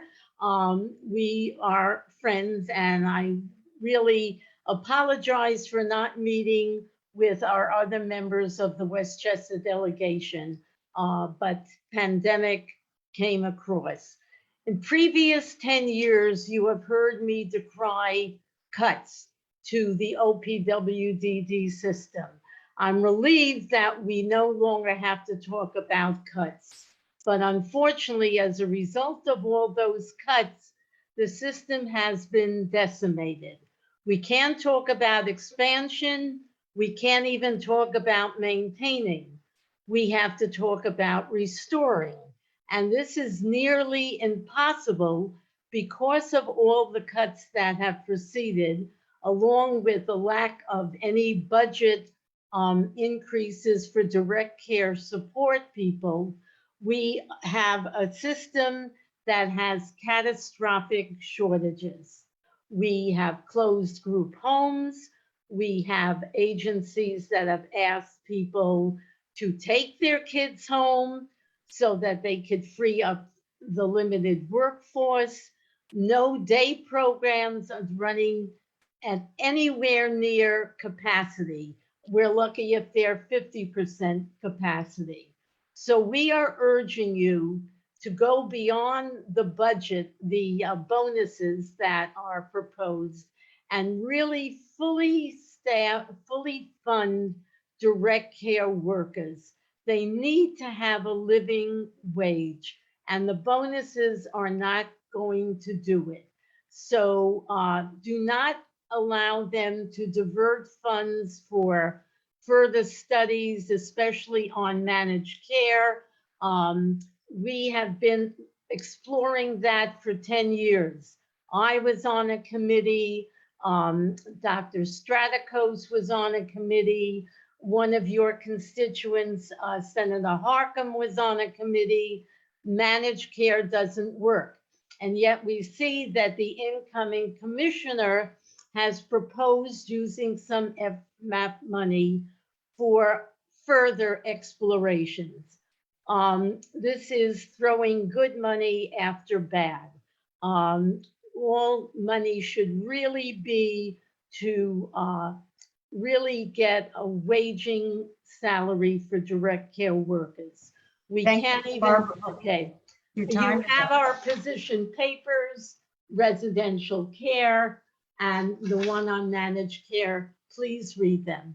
Thank you. Thank you so much, Barbara. Next, we go to Jacqueline Baker. And please, when you get onto the screen, be prepared to open your camera when your time comes, so we don't have to lose time in the process, because we have a lot of witnesses. And Jacqueline, your turn. Good afternoon, everyone. Thank you for giving me this opportunity to speak. My name is Jacqueline Baker. I am the Executive Director of the Westchester Sickle Cell Outreach Incorporated, and we're a new nonprofit that we provide resources and services to improve the quality of life for individuals affected by sickle cell disease. And as you know, I have 2 sons that are affected by it. Sickle cell disease is a health disparity. And while mortality rates of adults living with sickle cell disease have increased, funding for sickle cell disease has decreased greatly. So with funding, this can defray the cost of long, lengthy hospital stays, and increased cost of medication and treatment. And funding can also, more importantly, educate health professionals how to better care for sickle cell disease patients. Because as we learn in our support groups, our community-based organizations, that sickle cell disease patients face really negative experiences when they go to the emergency room for health care. They are often called names as sicklers. They are falsely accused of exaggerating their pain, and they're also called drug seekers. We in the community, sickle cell, find this really unethical and unconscionable. And we do, funding can really help to take care of that. So we also have our Sickle Cell Treatment Act that we have been advocating for over 10 years with Albany, and nothing has really progressed with it. It has stayed it's in the Health Committee in the Senate, and it's in the Ways and Means Committee in the Assembly. I can send in a follow-up testimony regarding the bills, because there's one that did pass and there's another one that's also in the Assembly. So I'll follow up with a written testimony to that. So I urge you to please put some kind of funding in the New York State yearly budget to help sickle cell disease patients. Thank you. Thank you very much, Jacqueline. Next is Howard Horowitz, then Anshul Gupta. Put your hands up, please. Sabrina Santiago, Stephanie Marcasano, Karen Belanger, and then Gail Baxter. Okay, we are up to Howard, who I thought I saw. There he is. Howard, can you open your camera? I thought I did. You thought you did? How's There that? you go. There you go. Excellent, excellent. Thank you for this opportunity to testify. Thank you for all the senators for being, I think everyone here is a co-sponsor of fair pay for home care. Let's get it in the New York State budget. I say this in advance in case I get cut off. And I'm also very happy to join what seems today to be a chorus, a theme of advocacy for care and housing in Westchester County. Hopefully that message is getting across. My name is Howard Horowitz. I'm a longtime resident and business owner in New Rochelle. I'm a constituent of Senator Shelley Meyer, proud to be, as well as with Assembly Member Amy Pollin. I'm a member of Temple Israel of New Rochelle, and I have leadership positions at community-based organizations, including the New York Caring Majority. I am here, as I said, to strongly support fair pay for home care legislation sponsored by Senator Rachel May and Assembly Member Dick Godfrey. Until 1 year ago, during COVID, my family had been caring for our recently deceased 90-year-old mother. We came to know firsthand the struggle families and caregivers face to obtain sustainable, affordable home care services from well-trained and well-paid care workers. The home care worker force is key to ensuring New Yorkers can access quality care in their homes. Over 500,000 families use home care, and in the next 10 years, that will increase to over 780,000 job openings. We have to prepare for that eventuality and for our own eventuality of needing that care and wanting to stay in our communities. Now is the time to invest in the workforce to match supply of quality home care workforce to the growing demand, and to provide sorely needed, high-paying, productive jobs in that sector. Jobs that benefit our region, the entire state, and provides much needed and timely stimulus to local economies. This is where these workers live. It's where the money will go, to local businesses, to local service agencies. We all know that a poor workforce is not sustainable for those who give and those who receive care. Howard, your time is up, so I'm just... Well, I will not take any more, but as a taxpayer and business person in New York State, please get fair pay for home care in New York State budget. Let's all work on the governor. Thank you very much. Thank you so much. Anshul Gupta, then Sabrina Santiago, Stephanie Marcasano, Karen Balinger. Anshul. Good afternoon. My name is Anshul Gupta, and on behalf of the Climate Reality Project's Westchester chapter, I'm requesting the senators to include the All Electric Building Act in their budget request, along with the supporting bills. All the data, facts, and the rationale for this request are in the written testimony. I've also submitted a white paper with more analysis. So today I just want to talk to you because all the facts and data don't seem to be working. So you see, we are at the stage of the climate crisis, somewhat similar to the February 2020 stage of the COVID-19 crisis, exactly 2 years ago. There were cases popping here and there, just like the storms, floods, and fires popping up today. And although the scientists were predicting it, most people couldn't wrap their heads around the exponentially going COVID catastrophe that was coming. So unfortunately, that's exactly what we are doing with the climate. So far, we have had about 1.2 degrees Celsius of average global warming over pre-industrial times. By the end of the century, we are headed to 2.7 if we don't take dramatic action now. And the end of the century is not that far. It's within the lifetime of a child born today when we'll see climate disasters exponentially worse and more damaging to life and property than today's, because the climate impact of temperature doesn't grow linearly with temperature. It grows exponentially. So the time for baby steps is over. We need real transformative actions right now. And among the actions that we can take today, decarbonizing new buildings is really the low-hanging fruit. We have the technology, we have the economics that work in favor of all electric buildings. The only thing missing is political will. And I can say that with conviction because I just made my own house all electric. And it is so much easier and cheaper in new buildings than as a retrofit. Anyone claiming otherwise is either not being honest or they haven't explored the options that are available.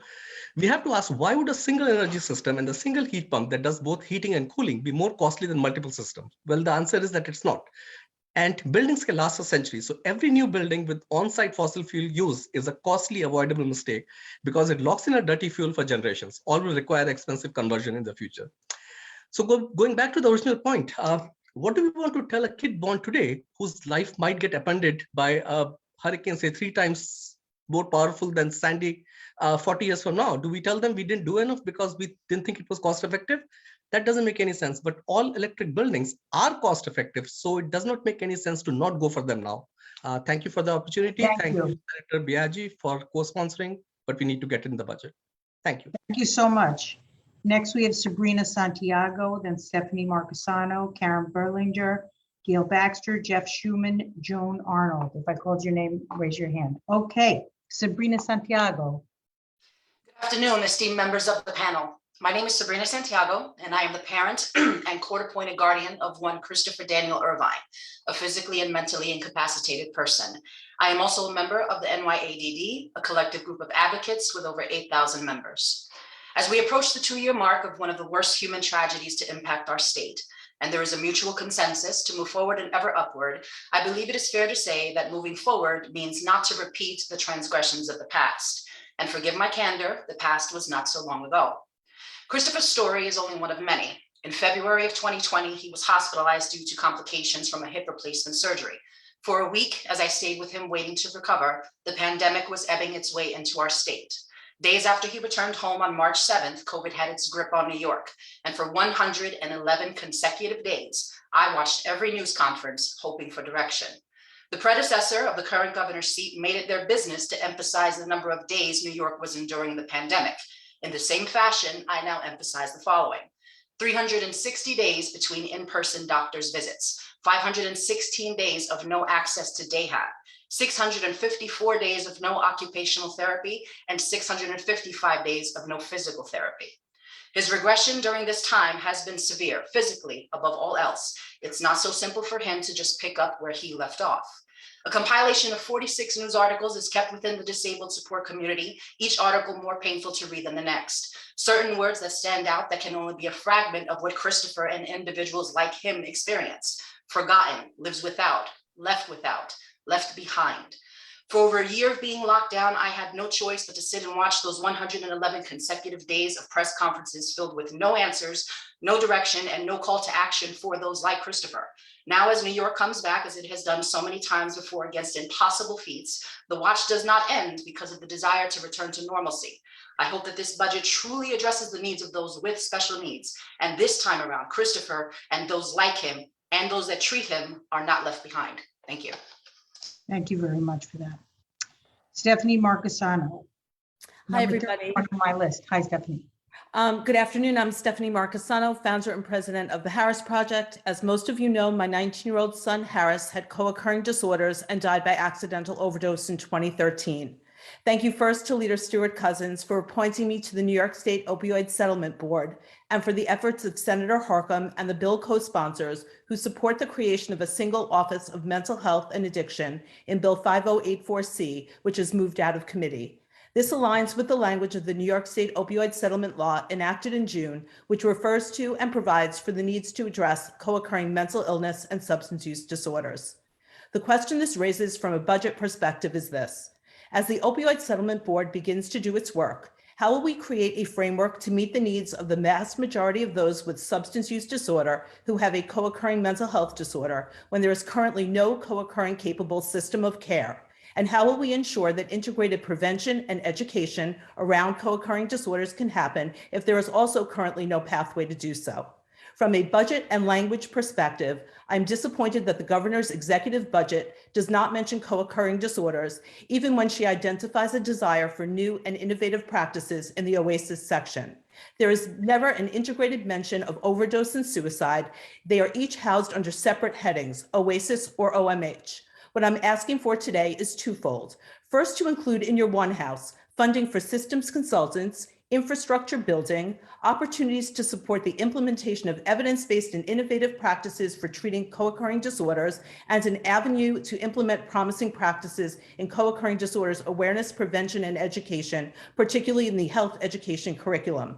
In addition, please consider using the terms co-occurring disorders, co-occurring capability, integration, and OASIS and OMH collaboration and coordination each and every place it's appropriate to do so. Thank you. Thank you so much, Stephanie. Karen Belanger, I think is correct. Gail Baxter, Jeff Schuman, Joan Arnold, Susan Van Dolson, Teresa Kump Leghorn. If I called your name, please put your hands up. And next is Karen. Nice to see you, Karen. Nice to see you, Shelley. I'm the executive director of the Westchester Putnam School Boards Association, representing 54 school boards in the 2 counties. We appreciate the opportunity to testify before you today with regards to public education in our region. We're pleased to be in the position of looking to solidify the future of public education in New York State and our region, as funds are available in the governor's budget proposal to continue the phase-in of full foundation aid funding and additional support for student mental health. We do look to our legislators to ensure that school district funding and mandate requirements receive the thoughtful look required to ensure that our students and our school districts are well positioned for long-term success. Some of our specific issues, we appreciate the recognition of student mental health needs with the proposed Recov's grant program, but continue to push for a funding stream that is consistent and available to all students. We call for increased funding for pre-kindergarten with built-in cost inflation factors based on local need. The fiscal stability of our school districts would be enhanced through common sense amendments to the tax cap formula and the expansion of fund balance limitations. We support the Special Act public school districts in their call to ensure a timely interim plus tuition rate, a rate increase, and the reintroduction of the tuition parity bill that passed both houses in the last legislative session. Call on the legislature to adopt permanent changes to the open meetings law to allow for in-person, hybrid, or virtual meetings where school board trustees would not have to open their homes to members of the public. And we look to the state government to assist school districts with the proposed requirement and timeline for purchasing and managing a zero emissions bus fleet. Of course, the continuously changing landscape of COVID policies from the state and counties is an ongoing source of stress and controversy for our school boards, district administrators, and parents. We strongly urge legislators to push for clear, consistent, coordinated COVID protocols with defined metrics and support for implementation. Thank you for your ongoing support of public education in Westchester County and all you do to assist educators in public school districts in providing academic, extracurricular, social, and mental health programs and services to the young people of our state. Thank you so much, Karen. Gail Baxter, is Gail here?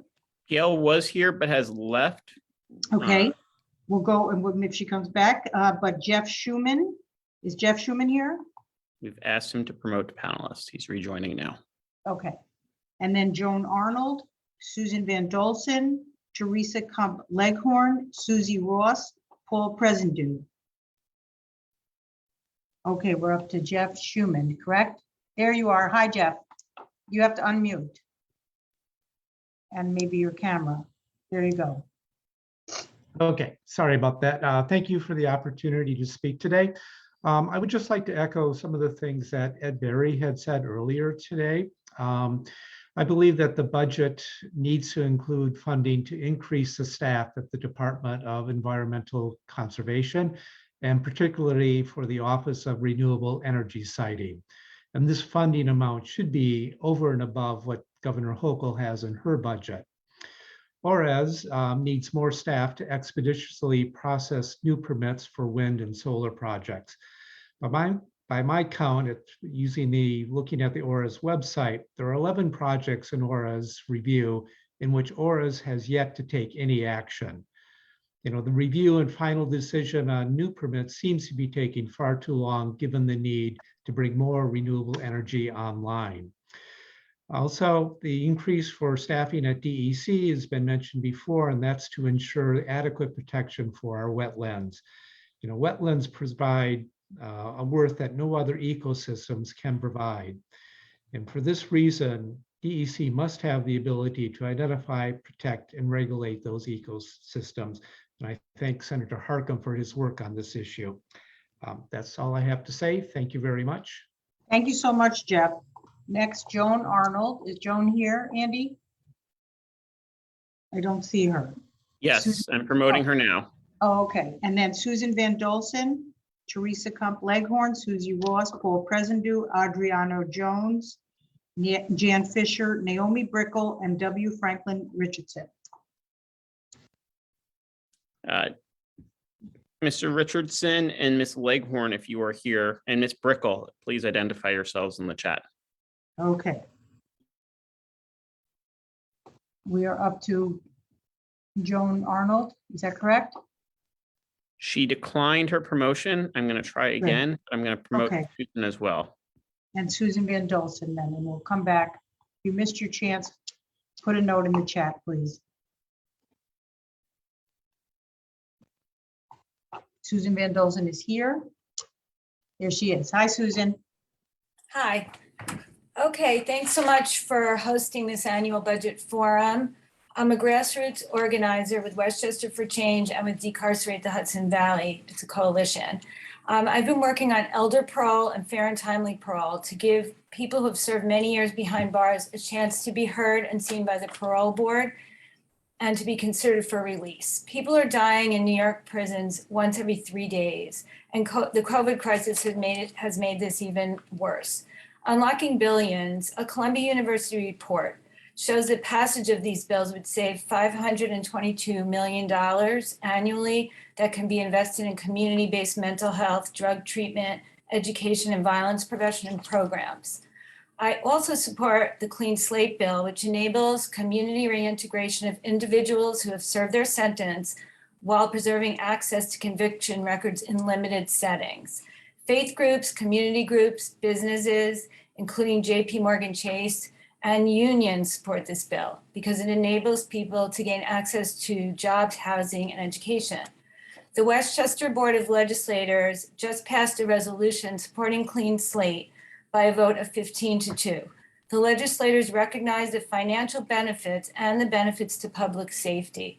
Barring New Yorkers from entering the workforce for years and sometimes decades after their convictions costs $2 billion in lost wages annually. Connecticut, Pennsylvania, Michigan, Utah, Delaware, and Virginia have passed clean slate laws. The governor did include clean slate in her proposed budget, but we prefer the provisions in the actual bill, but it was good it was in there. I'm also supporting TAP, the reinstatement of TAP, and the End Predatory Court Fees Act, which is part of a racist system of taxation by citation that encourages policing for profit, criminalizes poverty, and endangers Black and Brown communities. Is that my time? That is your time, but Okay, thank you. there are more things in my written testimony, so I did send that in, and I want to thank you all. I'm very grateful to have you all representing us. Have a good day. Very much. Thank you, Susan. And Joan Arnold, you are back? Okay, I'm back. And everybody can hear me? Yes. All Yes. right, that's great. Thank you. It's my pleasure to be able to speak to you today. I really value the opportunity to testify. I want to urge you to include the ADU legalization in the state budget. And I want to thank the governor for her visionary approach to affordable housing and her support for ADUs, a concept that is a sound way to create more affordable housing. Bravo.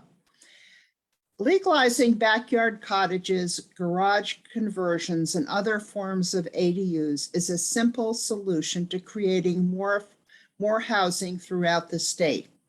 In my testimony, I go over what it was meant to be a developer and also a kind of a blow by blow, what it would mean for a senior to try to get her home to have an accessory apartment.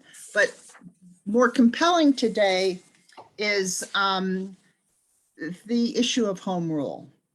While I applaud municipalities that have the ADU ordinances on the books, they are mostly on the books and inaccessible in practice. Individual municipal ordinances have a variety of requirements that, intentionally or not, put ADUs out of reach for working New Yorkers. The state legislation gives the municipality some baseline regulations so that the entire state can access much needed technical assistance and funding. There are sure to be baseless cries that ADU legislation infringes on home rule, but this legislation proposal leaves room for local variation as towns and villages are allowed to write their own zoning codes and even get help doing so, and sets reasonable minimum requirements, just like the state does for safety for school and any number of policies. The belief in home rule is based on the idea that each fiefdom or silo is so exceptional, distinct from others, that legislation meant for others could not possibly apply to them. In reality, we are all New Yorkers. Oh, okay. Well said. Thank you very much, Joan. And next is Teresa Kump Leghorn. And if she is not here, I see Susie Ross. Let's go to Susie Ross. Then Paul Presendu, Adriana Jones, Jan Fisher, Naomi Brickle, and W. Franklin Richardson. Then next is Alma Rivera, and then Allison Lake. So Susie Ross, we see you there. Very good. Good afternoon. My name is Susie Ross, and I'm co-founder and chairperson of Green Ossining. Thank you all for the accessible opportunity to testify today and for your support on progressive environmental policy. We believe we must address the outcome of climate change and support the Climate Act with leading decarbonization policies. But we also must place a high value on nature and nature-based solutions in helping us mitigate a looming toll on residents and physical assets. It will cost less to invest in and protect our natural resources now, particularly with regard to nature-based solutions, than it will to deal with the loss of irreplaceable ecosystem services as a result of climate change. The following programs will provide benefits across New York for future generations to come. The first one is the Bond Act. We support Governor Hochul's proposal to rename it and increase it by $1 billion, which will support more than 65,000 jobs, allow New York to leverage funding to improve quality of life, expand community participation, mitigate climate change, conserve wildlife habitat and family farms, and provide new access to outdoor recreation. The second is wetlands, and thank you, Senator Harkin, for all your work on that. Climate change is projected to affect us through increased precipitation, sea level rise, and increased storm surges. In addition to providing irreplaceable ecosystem services, wetlands are a nature-based climate change solution that can protect the myriad of communities located on or near freshwater bodies. But more than 1 million acres of wetlands do not receive any state protection. The CLCPA draft scoping document recommends identification and protection of wetlands, acknowledging their value and contribution to carbon sequestration. We urge you to support Part QQ Article 7 in the executive budget. The Environmental Protection Fund is the third one. Governor Hochul's proposed increase of 100 million will advance work to protect our environment and improve quality of life in every county in New York. It supports 350,000 jobs and adds 40 billion to our economy annually. And every $1 invested in land and water conservation through the EPF returns $7 to the state. Within the Environmental Protection Fund, and this is my last one, the EPF is the Hudson River Estuary Program. With the watershed in the Hudson River experiencing climate change characteristics, shoreline communities in particular can benefit from the education and tools offered to be better prepared. The program also drives habitat restoration, water quality improvements, and scientific research on the river. Yet, despite tremendous regional population growth and need, it has sustained virtually the same budget since its 1996 inception. So we respectfully. Okay, thank you. Thank you. I do want to thank you, and I also want to tell you that We missed you, what you were telling us, but we will get back to it. Thank you. Sorry, we missed that. Paul Presendu, Chair of the City of New Rochelle Ecology and Natural Resource Advisory Committee, Adriana Jones, Jan Fisher, Naomi Brickle, W. Franklin Richardson, Alma Rivera, Allison Lake, Carissa Jaczynski, and Kushubu Ubayai. Okay, Paul, nice to see you. Thank you so much, Senator Mayor, and thank all of you. I'm number 839, and I'm really happy to speak before you among so many fellow neighbors that are talking about issues of such equitable importance. I'm here to support of the Welcome Home Westchester campaign, the 2022 agenda that's supporting the two proposals in Governor Hochul's budget. One is calling for the creation of accessory dwelling units, which is going to make affordable housing while supplementing incomes for middle income and also senior homeowners, as well as the support of equitable transit-oriented development. We have a lot of transportation deserts, and it's going to be very difficult for us to be able to encourage young professionals to make sure that Westchester County is the next place that they can have as their home.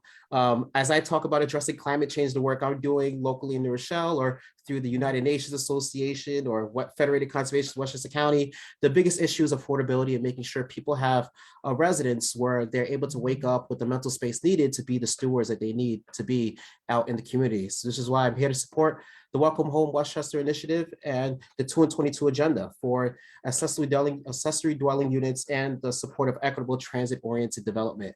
I know you are all champions and we can count on you. So we're calling on you to be empowered to be the champions in the legislature to make sure that this gets done for the future of Westchester County. And that's about it. I guess I'll yield the rein of my time back to the floor. Thank you, Paul. Adriana Jones, Jan Fisher, Naomi Brickle, Reverend Franklin Richardson, Alma Rivera, Allison Lake.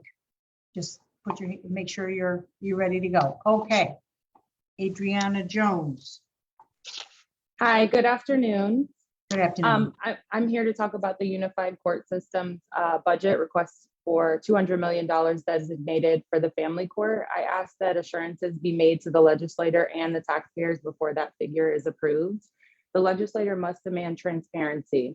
Judges in Westchester County are cross-endorsed elected officials, and voters have no opportunity to see what they are voting for and how our budget is being spent. We must demand reports for the amount of time a case takes to reach its conclusion. My case has dragged on for 754 days, despite Rule 205.14 stating that cases must reach their conclusion within 90 days. Administrative Judge Justice Lawrence Marks admits 90% of their budget goes to judicial salaries and various court personnel. These judges control their own calendars and the rate at which a case proceeds. My judge enjoys a salary of $210,000 per year and refuses to set a trial date. She recently adjourned all of her cases during the months of November and December and is not required to provide the taxpayers a reason. The family court complains about a backlog of over 500,000 cases, but I have had 12 fruitless conferences that have done nothing to progress my case forward. Judges then defer to experts and professionals at the expense of litigants and the state for evaluations on matters of custody that we're already paying for them to decide. This is a fraud. We must demand court watching be a right to the litigants. This ensures fair treatment and deters wrongdoing. We must impose filing fees to deter litigation abuse, largely recognized as an element of domestic violence and present in most contested custody cases. This causes unnecessary delay and clogs the court calendar. Criminal matters should be deferred to the district attorney. I also propose that the Constitution be recognized as a matter of law in family courts. Currently, it is not, and the violations lead to a further clogged calendar. Thank you. Thank you very much, Adriana. Jan Fisher from Nonprofit Westchester, I see she's there. Naomi Brickle, Reverend Franklin Richardson, Alma Rivera, Allison Lake, Carissa Jaczynski, and Kubushu Ubadayai. And then Janet Langsam, I don't know if she's here, and Delia Marks. Good afternoon, everyone. Thank you to our legislators for once again being so available and accessible to the nonprofit sector. I will be very quick. I'm really humbled once again after decades in this industry and in this business of the testimony of the nonprofit organizations and the work they do. So I want to thank them as well as all of you for supporting our organizations. We not only need funding to provide state mandated and other critical services, but our operations also need support. We've had conversations with many of you about this. We now have the data to prove through a survey with NICON and Nonprofit New York that, in fact, we need operational support the same way that small businesses and other businesses do, representing 20% of the state's workforce. The nonprofit workforce is New York's workforce, and we ask that a funding stream for nonprofits to address decreased revenues, increased expenses, be put in this year's state budget. We are also very proud to support the Welcome Home Westchester campaign, accessory dwelling units, transit-oriented development. We see it as a way to advance affordable housing and racial equity. And once again, thank you all for all that you do for the people of New York State and Westchester County. Thank you, Jan, very much. Naomi Brickle. She is being promoted right now. Could Westchester Cooperative Network please identify themselves in the chat, as it does not match something that has someone who has signed up to testify. After Naomi, we have Reverend Richardson, Alma Rivera, which Allison Lake, Carissa Jaczynski, Kabushu Ubadaya, Janet Langsam, Delia Marks, Jane Curtis, Phyllis Tashlick, Jessica Katz, Karen Campanile, Katie Schaefer. And then there's two more at the end. But we're moving on to the second page here. Okay, there's Naomi. Hi, Naomi. Hi, everybody. Nice to see you all. Oh, sorry, I'm just pulling something up. As promised, when I saw most of you 2 weeks ago, I'm following up with some low-hanging fruit and have composed budget requests. WID is a member agency of the New York Alliance, and being mindful not to complicate or convolute the critical statewide advocacy around the DSP shortage, tiered rate reimbursement structures, the settings rule, employment, et cetera, I've attached their one-pagers in the testimony that I submitted. I've limited the ask in this testimony to the communication to specific issues with self-directed services here in this region in Westchester and the Hudson Valley. Those issues that you heard about last week and last year. As I shared last year, self-direction is important because it's what individuals and families want when they're navigating the OPWD system. It continues to increase as the option of choice. It offers fiscal efficiency with services and spending tailored to individual needs instead of a one-sized agency approach. In a DSP shortage, self-direction enables individuals to go out and find their own staff as programs and services are struggling to find staffing to fill the agency positions. So here are my asks. Please ensure funding to update the brokerage payment structure to encourage agencies with inherent compliance and quality controls to participate in and/or expand brokerage services to meet the need here in Westchester and across the state. A process similar to that currently used for care coordination would be impactful.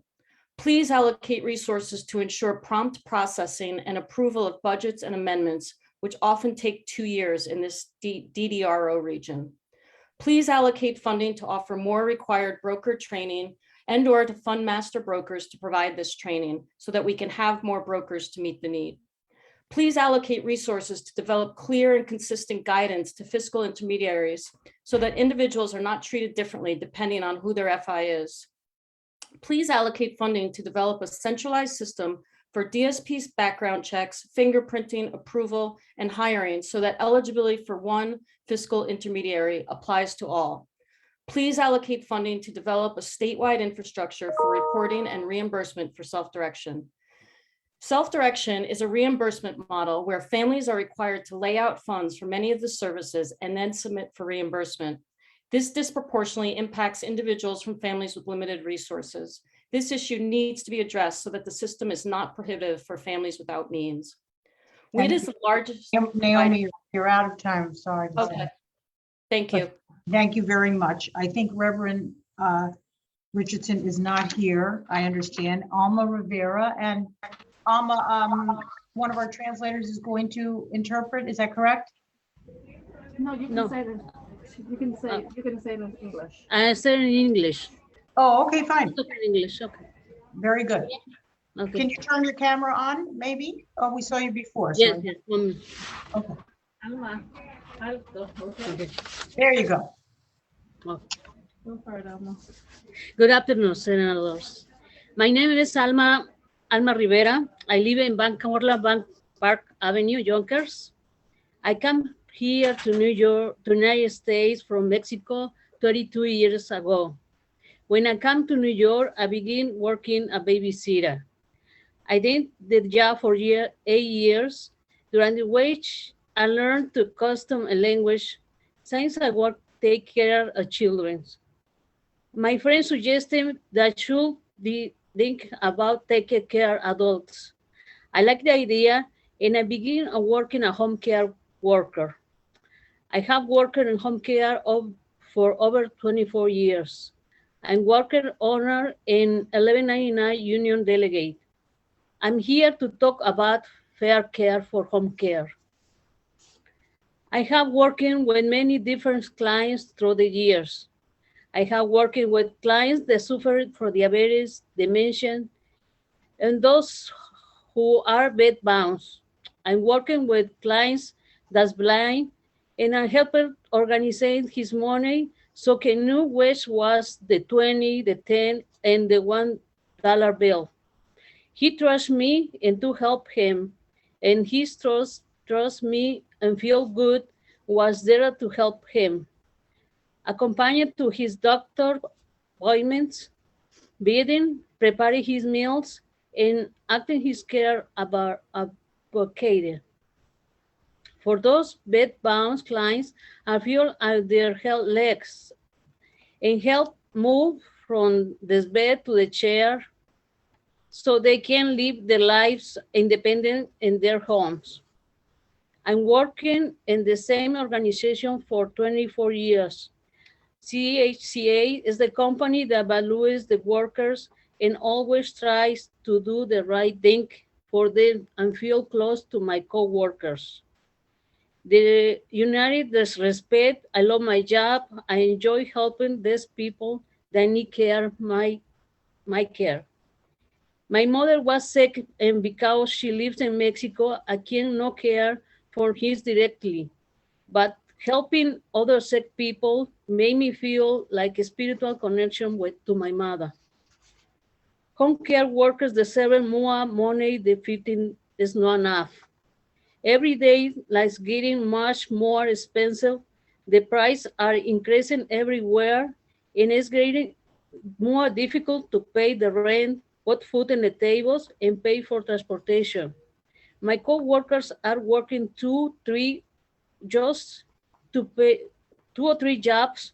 just to pay the bills. There's no way for the people to live in this no fair. Alma, your time is almost up. The time is up. Okay, I'm sorry. That's all right. Please, this is important, the fair for pay, please, including the fair for pay to home care budget. Thank you very much. Appreciate it.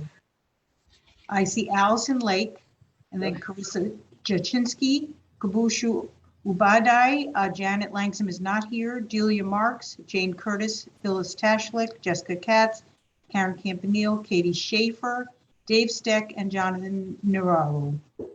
Okay, Allison, we see you. Good afternoon, everyone, and thank you for the opportunity to speak with you this afternoon. My name is Allison Lake, Executive Director at Westchester Children's Association. WCA works to ensure that all children are healthy, safe, and prepared for life's challenges. We submitted written testimony, but this afternoon, I want to speak about 3 issues that we are working on: child homelessness, youth justice, and early childhood supports. WCA is advocating for all children and families to have adequate, safe, and stable housing that is affordable and sustainable to reduce the rate of homelessness among children and family based on the broadest definition. We ask you to adopt a more inclusive definition of homelessness to address the hidden trends of overcrowded housing in Westchester County and provide housing solutions that are family focused. We ask you to expand the housing supply by providing a variety of housing options. We know no one size fits all, and so we need to meet the needs of families escaping homelessness and for rent-burdened households as well. In terms of youth justice, many of you, including Majority Leader Stuart Cousins, fought alongside WCA to raise the age legislation and bail reform.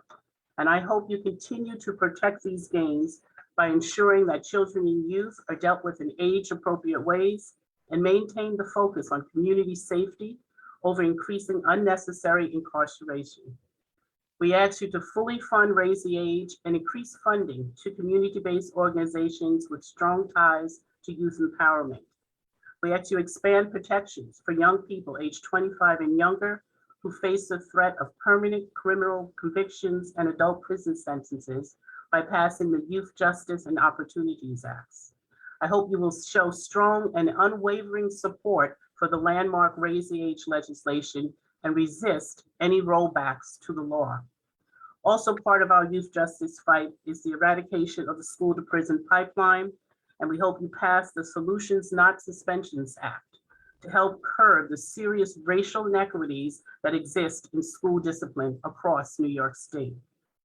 My final request is for our youngest newborns, infants, and their families. And I hope you will invest $11 million in healthy families, another 4 in parent-child plus, and that this is the year that we can find a legislative pathway to offer universal home visiting services and catch up with most of the world. Thank you for your time and look forward to working with you. Thank you so much, Allison. I'll say, Carissa, I see you are here. There you go, Carissa Jachinsky, American Lung Association. Hi everyone, my name is Carissa Jasinski. I am the Reality Check Youth Engagement Coordinator for Power Against Tobacco, a program of the American Lung Association. And we are funded by the New York State Bureau of Tobacco Control. I don't want to take a lot of time, but I did just want to share some astonishing facts about the youth e-cigarette epidemic that we are seeing here in the United States. About 40% of high school seniors report using these products as regular users. You know, we've seen tremendous progress in reducing the the combustible cigarette rate in New York State from the year 2000. Combustible cigarette rates are at now 2.4%.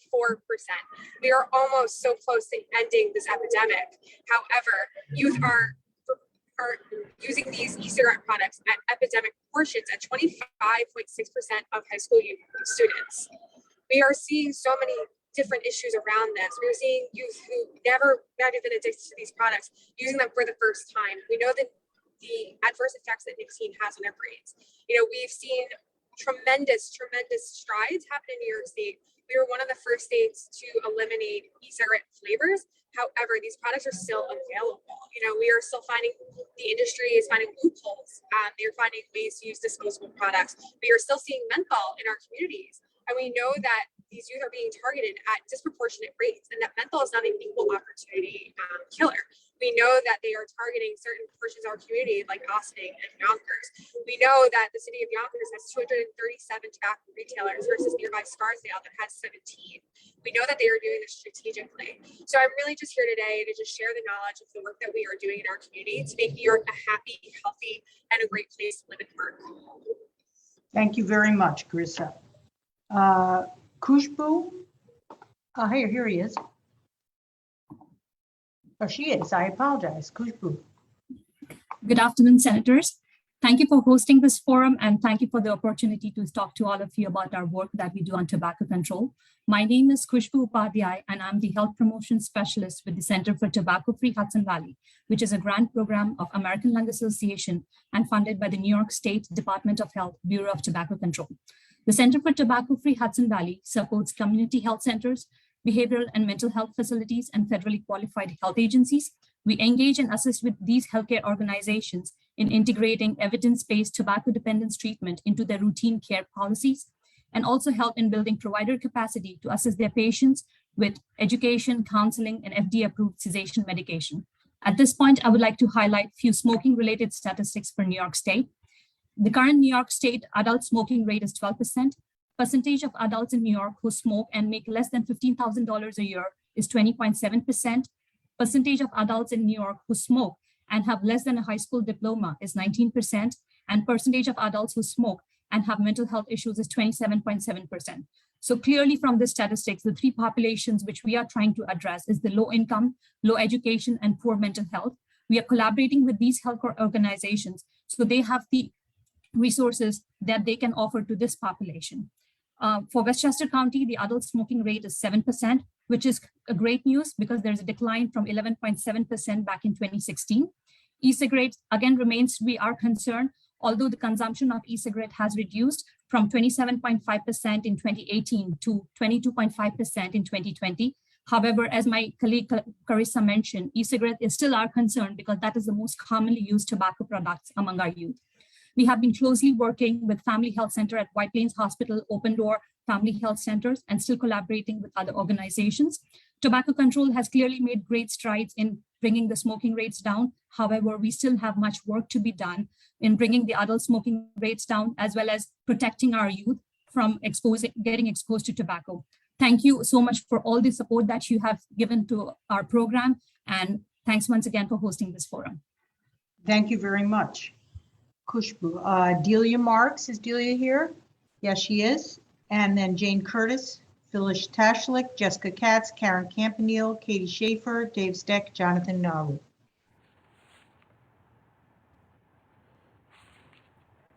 Okay. Hello. Hi, there you go. There I am. Thank you very much for the opportunity to give testimony today. And thank you for hanging on this long hearing. My name is Delia Marks. I am a board member of Westpac and a co-founder of the newly formed Westchester Cooperative Network. Both organizations represent Westchester in the New York State Community Equity Agenda, a coalition of more than 40 community and labor organizations from across the state, fighting for economic democracy and racial and economic justice. I'd like to speak to two of our coalition's budget priorities that can have a transformative impact in directing much needed capital to our region's low-income communities and communities of color. First and foremost, we are seeking your support for including $100 million in the 2023 budget for the New York State CDFI Fund. Community Development Financial Institutions, or CDFIs, are mission-driven financial institutions that are dedicated to providing financial services to meet the needs of economically disadvantaged and underserved communities that the mainstream banks fail to adequately serve. New York is home to 83 federally certified CDFIs, many of which serve Westchester communities.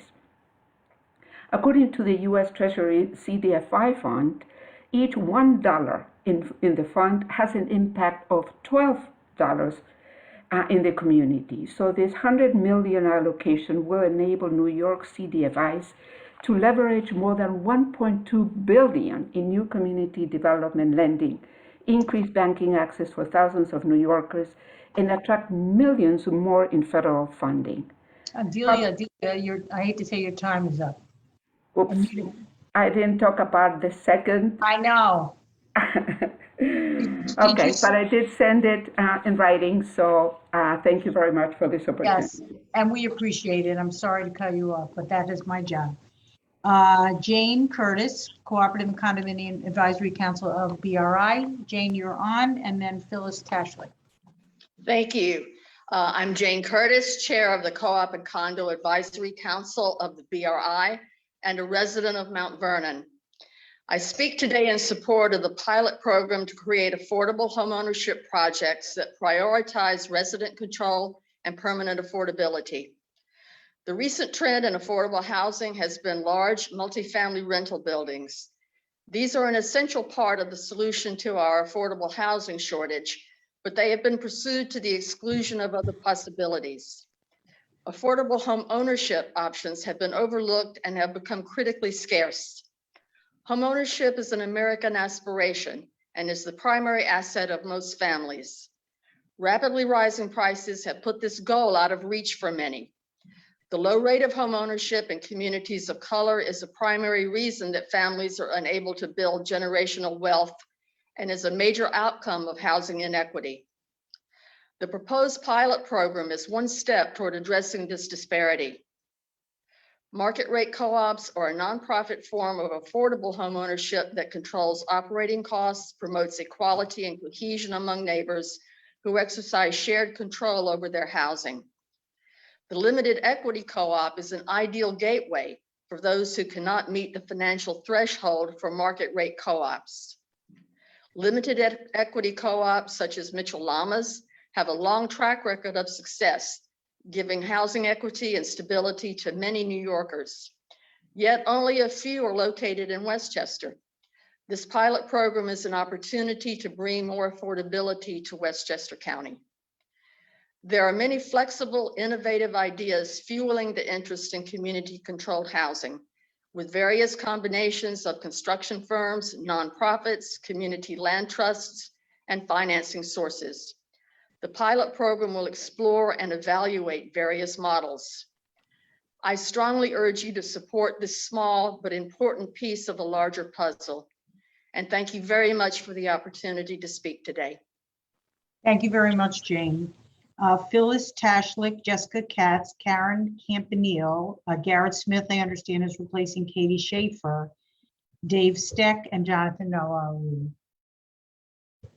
Okay, we are up to Phyllis.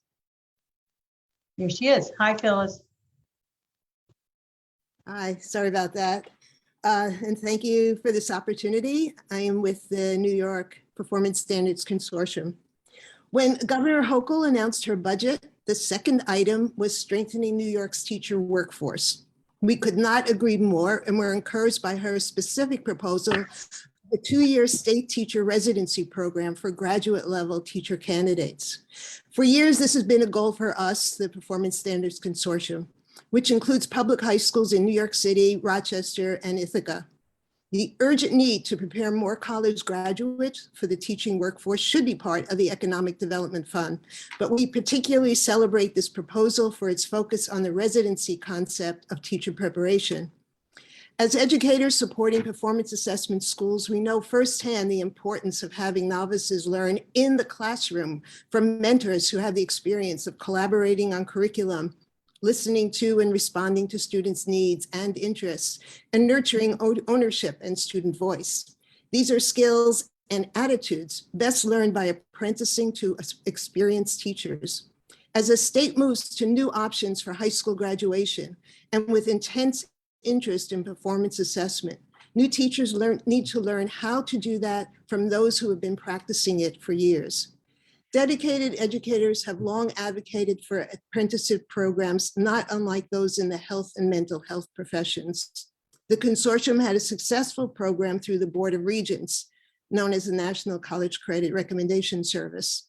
All who participated became career teachers in our schools, but funding was always difficult, and many Black and Brown college graduates, including those who had been consortium students and whom we had hoped to recruit, were unable to sustain an apprenticeship while also working elsewhere to repay undergraduate loans. Recently, Tennessee sponsored programs to develop free teacher residency. Let's ensure that New York finds a way to do the same. We urge you to retain the residency item in the final budget. And thank you. Thank you so much. Thank you, Phyllis. Jessica Katz from Teach NYS is just, yes, she is here.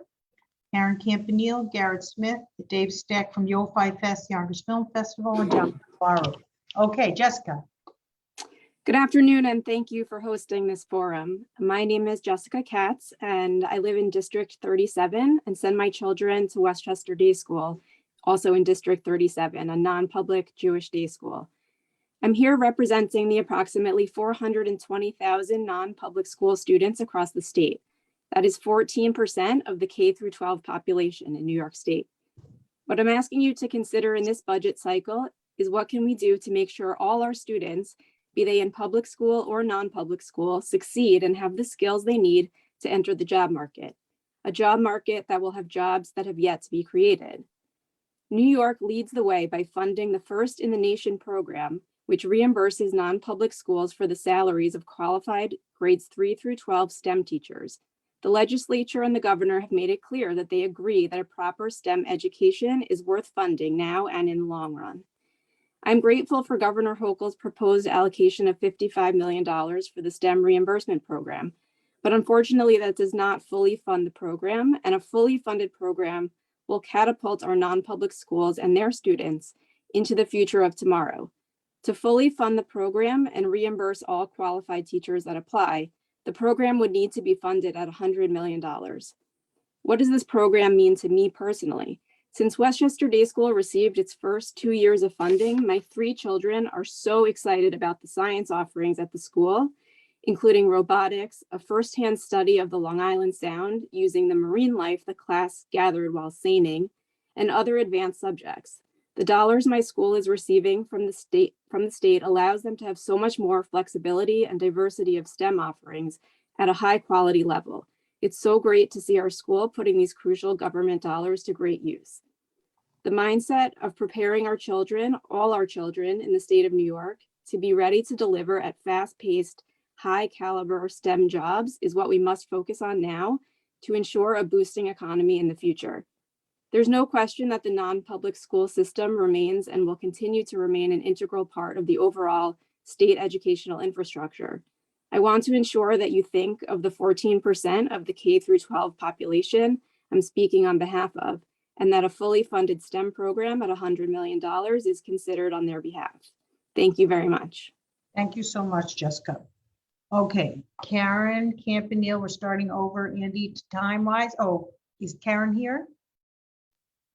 Karen is not here. Okay. I believe Garrett is next.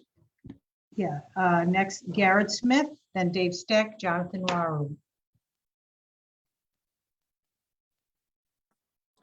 Good evening. Good evening.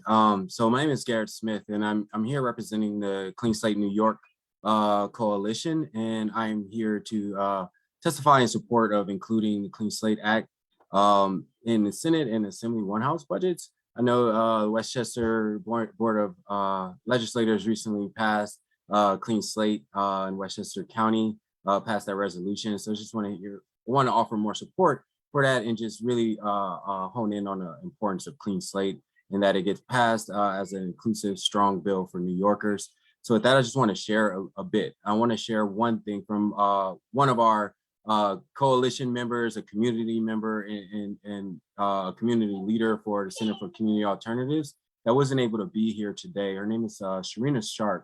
So I just want to share a little bit about her experience, just to hone in on the importance of Clean Slate in the humane perspective, with it benefiting 2.3 million New Yorkers. So Serena wanted to share when she was 16, she became homeless and struggled with drug use. And a year later, she was convicted of a drug charge and spent a year and a half incarcerated. By the time that she was released at age of 19, she was eager to rebuild her life. And she applied for dozens of jobs, but was turned down repeatedly. More than 70 employers rejected her because of her teenage record, the record she acquired as a teenager. Finally, she was able to get a job as a cashier at a gas station to start to rebuild her life despite of the hurdles. She thought of being able to finally move her life forward and put all her energy into applying for college. She had good grades and was ready to learn as part of the community, and being further involved. But again, her conviction history came up and the college did not want to admit her because of it. Luckily, a staff person in that college, a part of that institution, saw her potential and intervened to advocate for her admissions. She fought hard for her. And because of that, she know how difficult it is for people to fight despite of. So I wanted to share that and show that she had to make it despite of, she had to go through these hurdles. But with Clean Slate, one of the things that Clean Slate will be able to do is remove those type of systemic and social barriers that perpetuate stigma and perpetuate punishment. And Serena Sharp, she's one of 2.3 million New Yorkers. That's a reflection of that, who are trying to make it in the community, has been long past their time spent incarceration or on community supervision. And they're really just trying to make it for their life and their family and their community. So I wanted to share that and stress the urgency and importance of passing the Clean Slate Act in New York State. Thank you, Garrett. Thank you very much. Dave Steck and Jonathan Noiru. I saw Dave there. There he is. You're muted though, Dave. There you How's go. that? Good. Okay. Thank you all for your hard work and for giving us all the opportunity to speak here today. My name is Dave Steck, and I'm the Executive Director of Yo-Fi Fest, the Yonkers Film Festival, and its Digital Media and Educational Center. I know that budgeting all the worthwhile programs you've heard about today is a monumental challenge, but I'm here to ask that you continue your funding to Arts Westchester's programs like Restart the Arts to help many worthwhile arts nonprofits and other organizations like mine recover from the devastating effects of the COVID-19 crisis and build back better, as some people like to say. We rely on Arts Westchester's re-granting and support in order to fulfill our missions and to provide arts and cultural programs to the underserved communities of Westchester.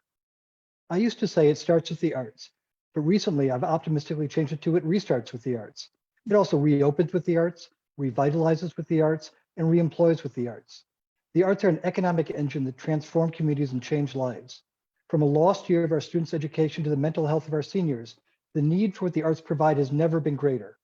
If funded, we plan to use the money to pivot into a new post-pandemic course to better serve our own community by employing artists to train our young people to enter the creative workforce. With the major once-in-a-lifetime investment that Lionsgate and others have made in Westchester, we want to make sure there's a well-trained staff locally ready to be hired into the entry-level positions that these create. This will help raise the employment levels, add to the tax base, and work as an economic engine and multiplier to retain our young people by providing opportunities and a reason to stay. Increased funding from you would have the direct result of allowing Arts Westchester to increase their funding for organizations like mine. This would allow even more organizations to offer even more opportunities and do even more good and help make Westchester an even greater cultural destination and an even more fantastic place to live. Thank you all very much for your time and be well. Thank you, Dave. Look forward to the film festival. If Jonathan is here, last but definitely not least.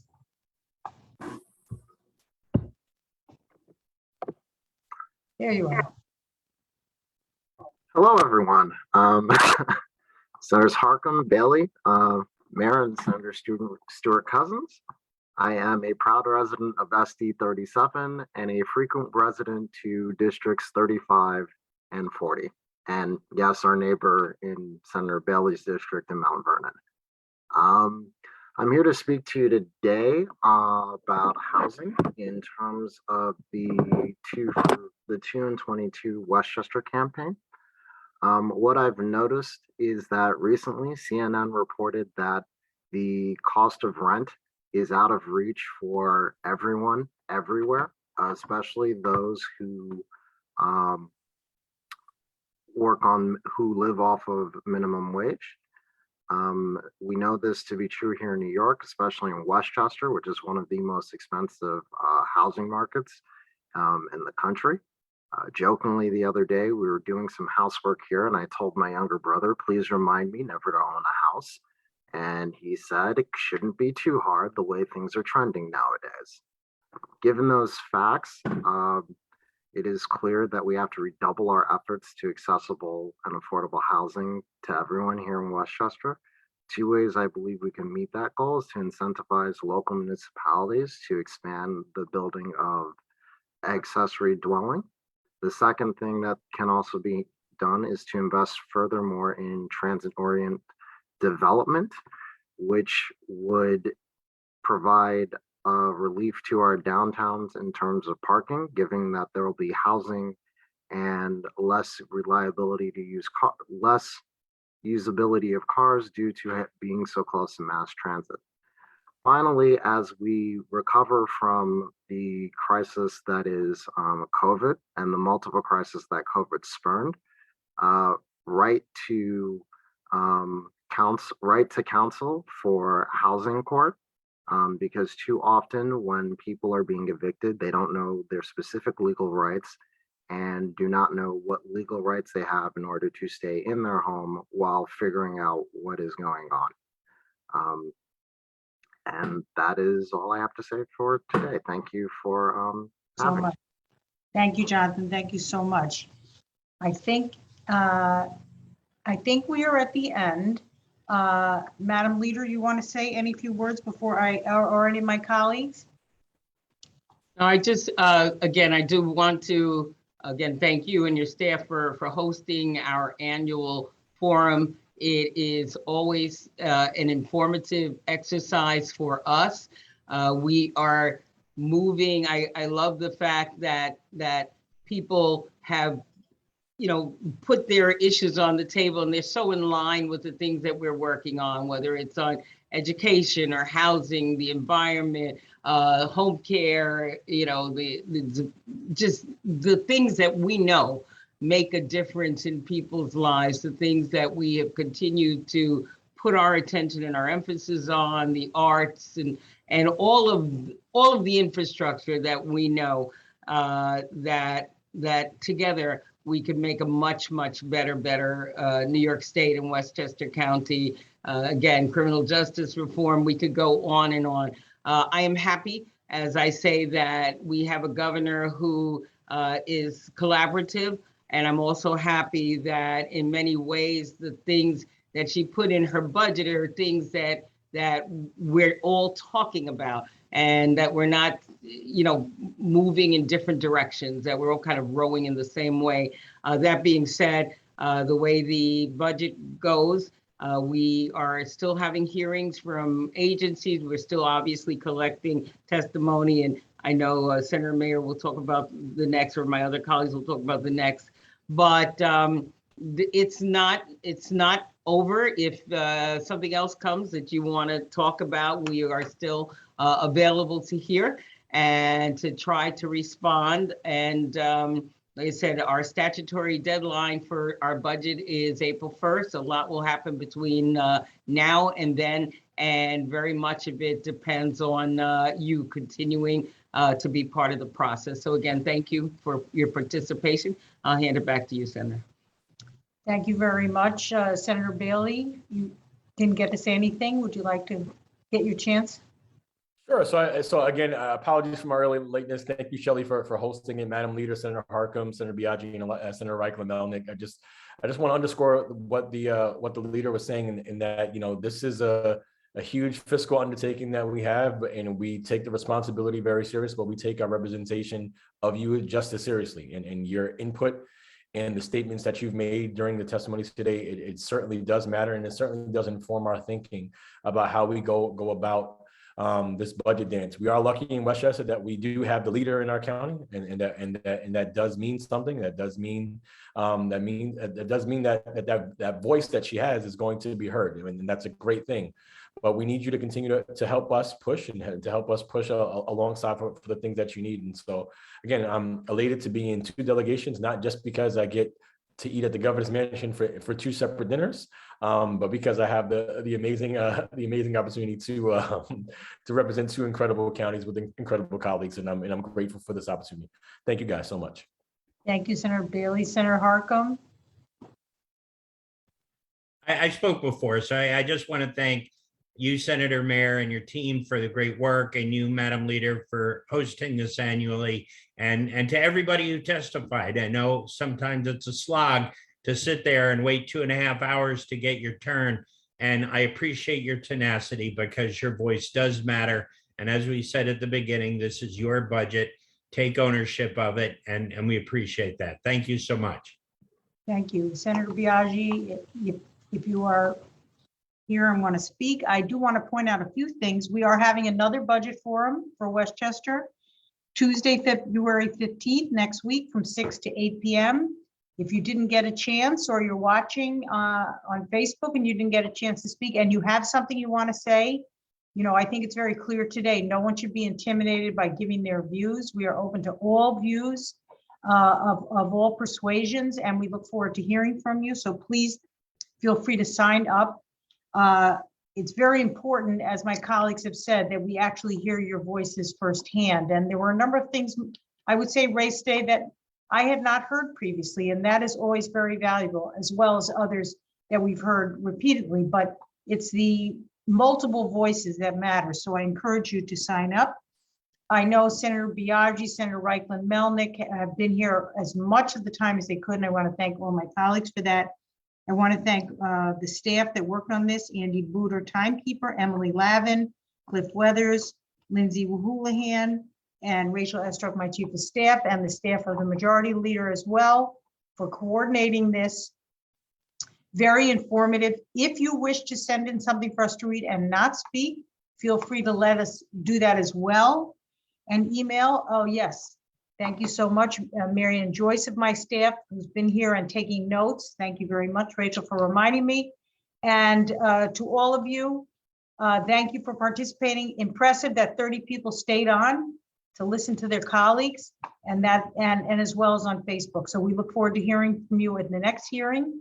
Thank you again, and keep your voices up. Thank you all.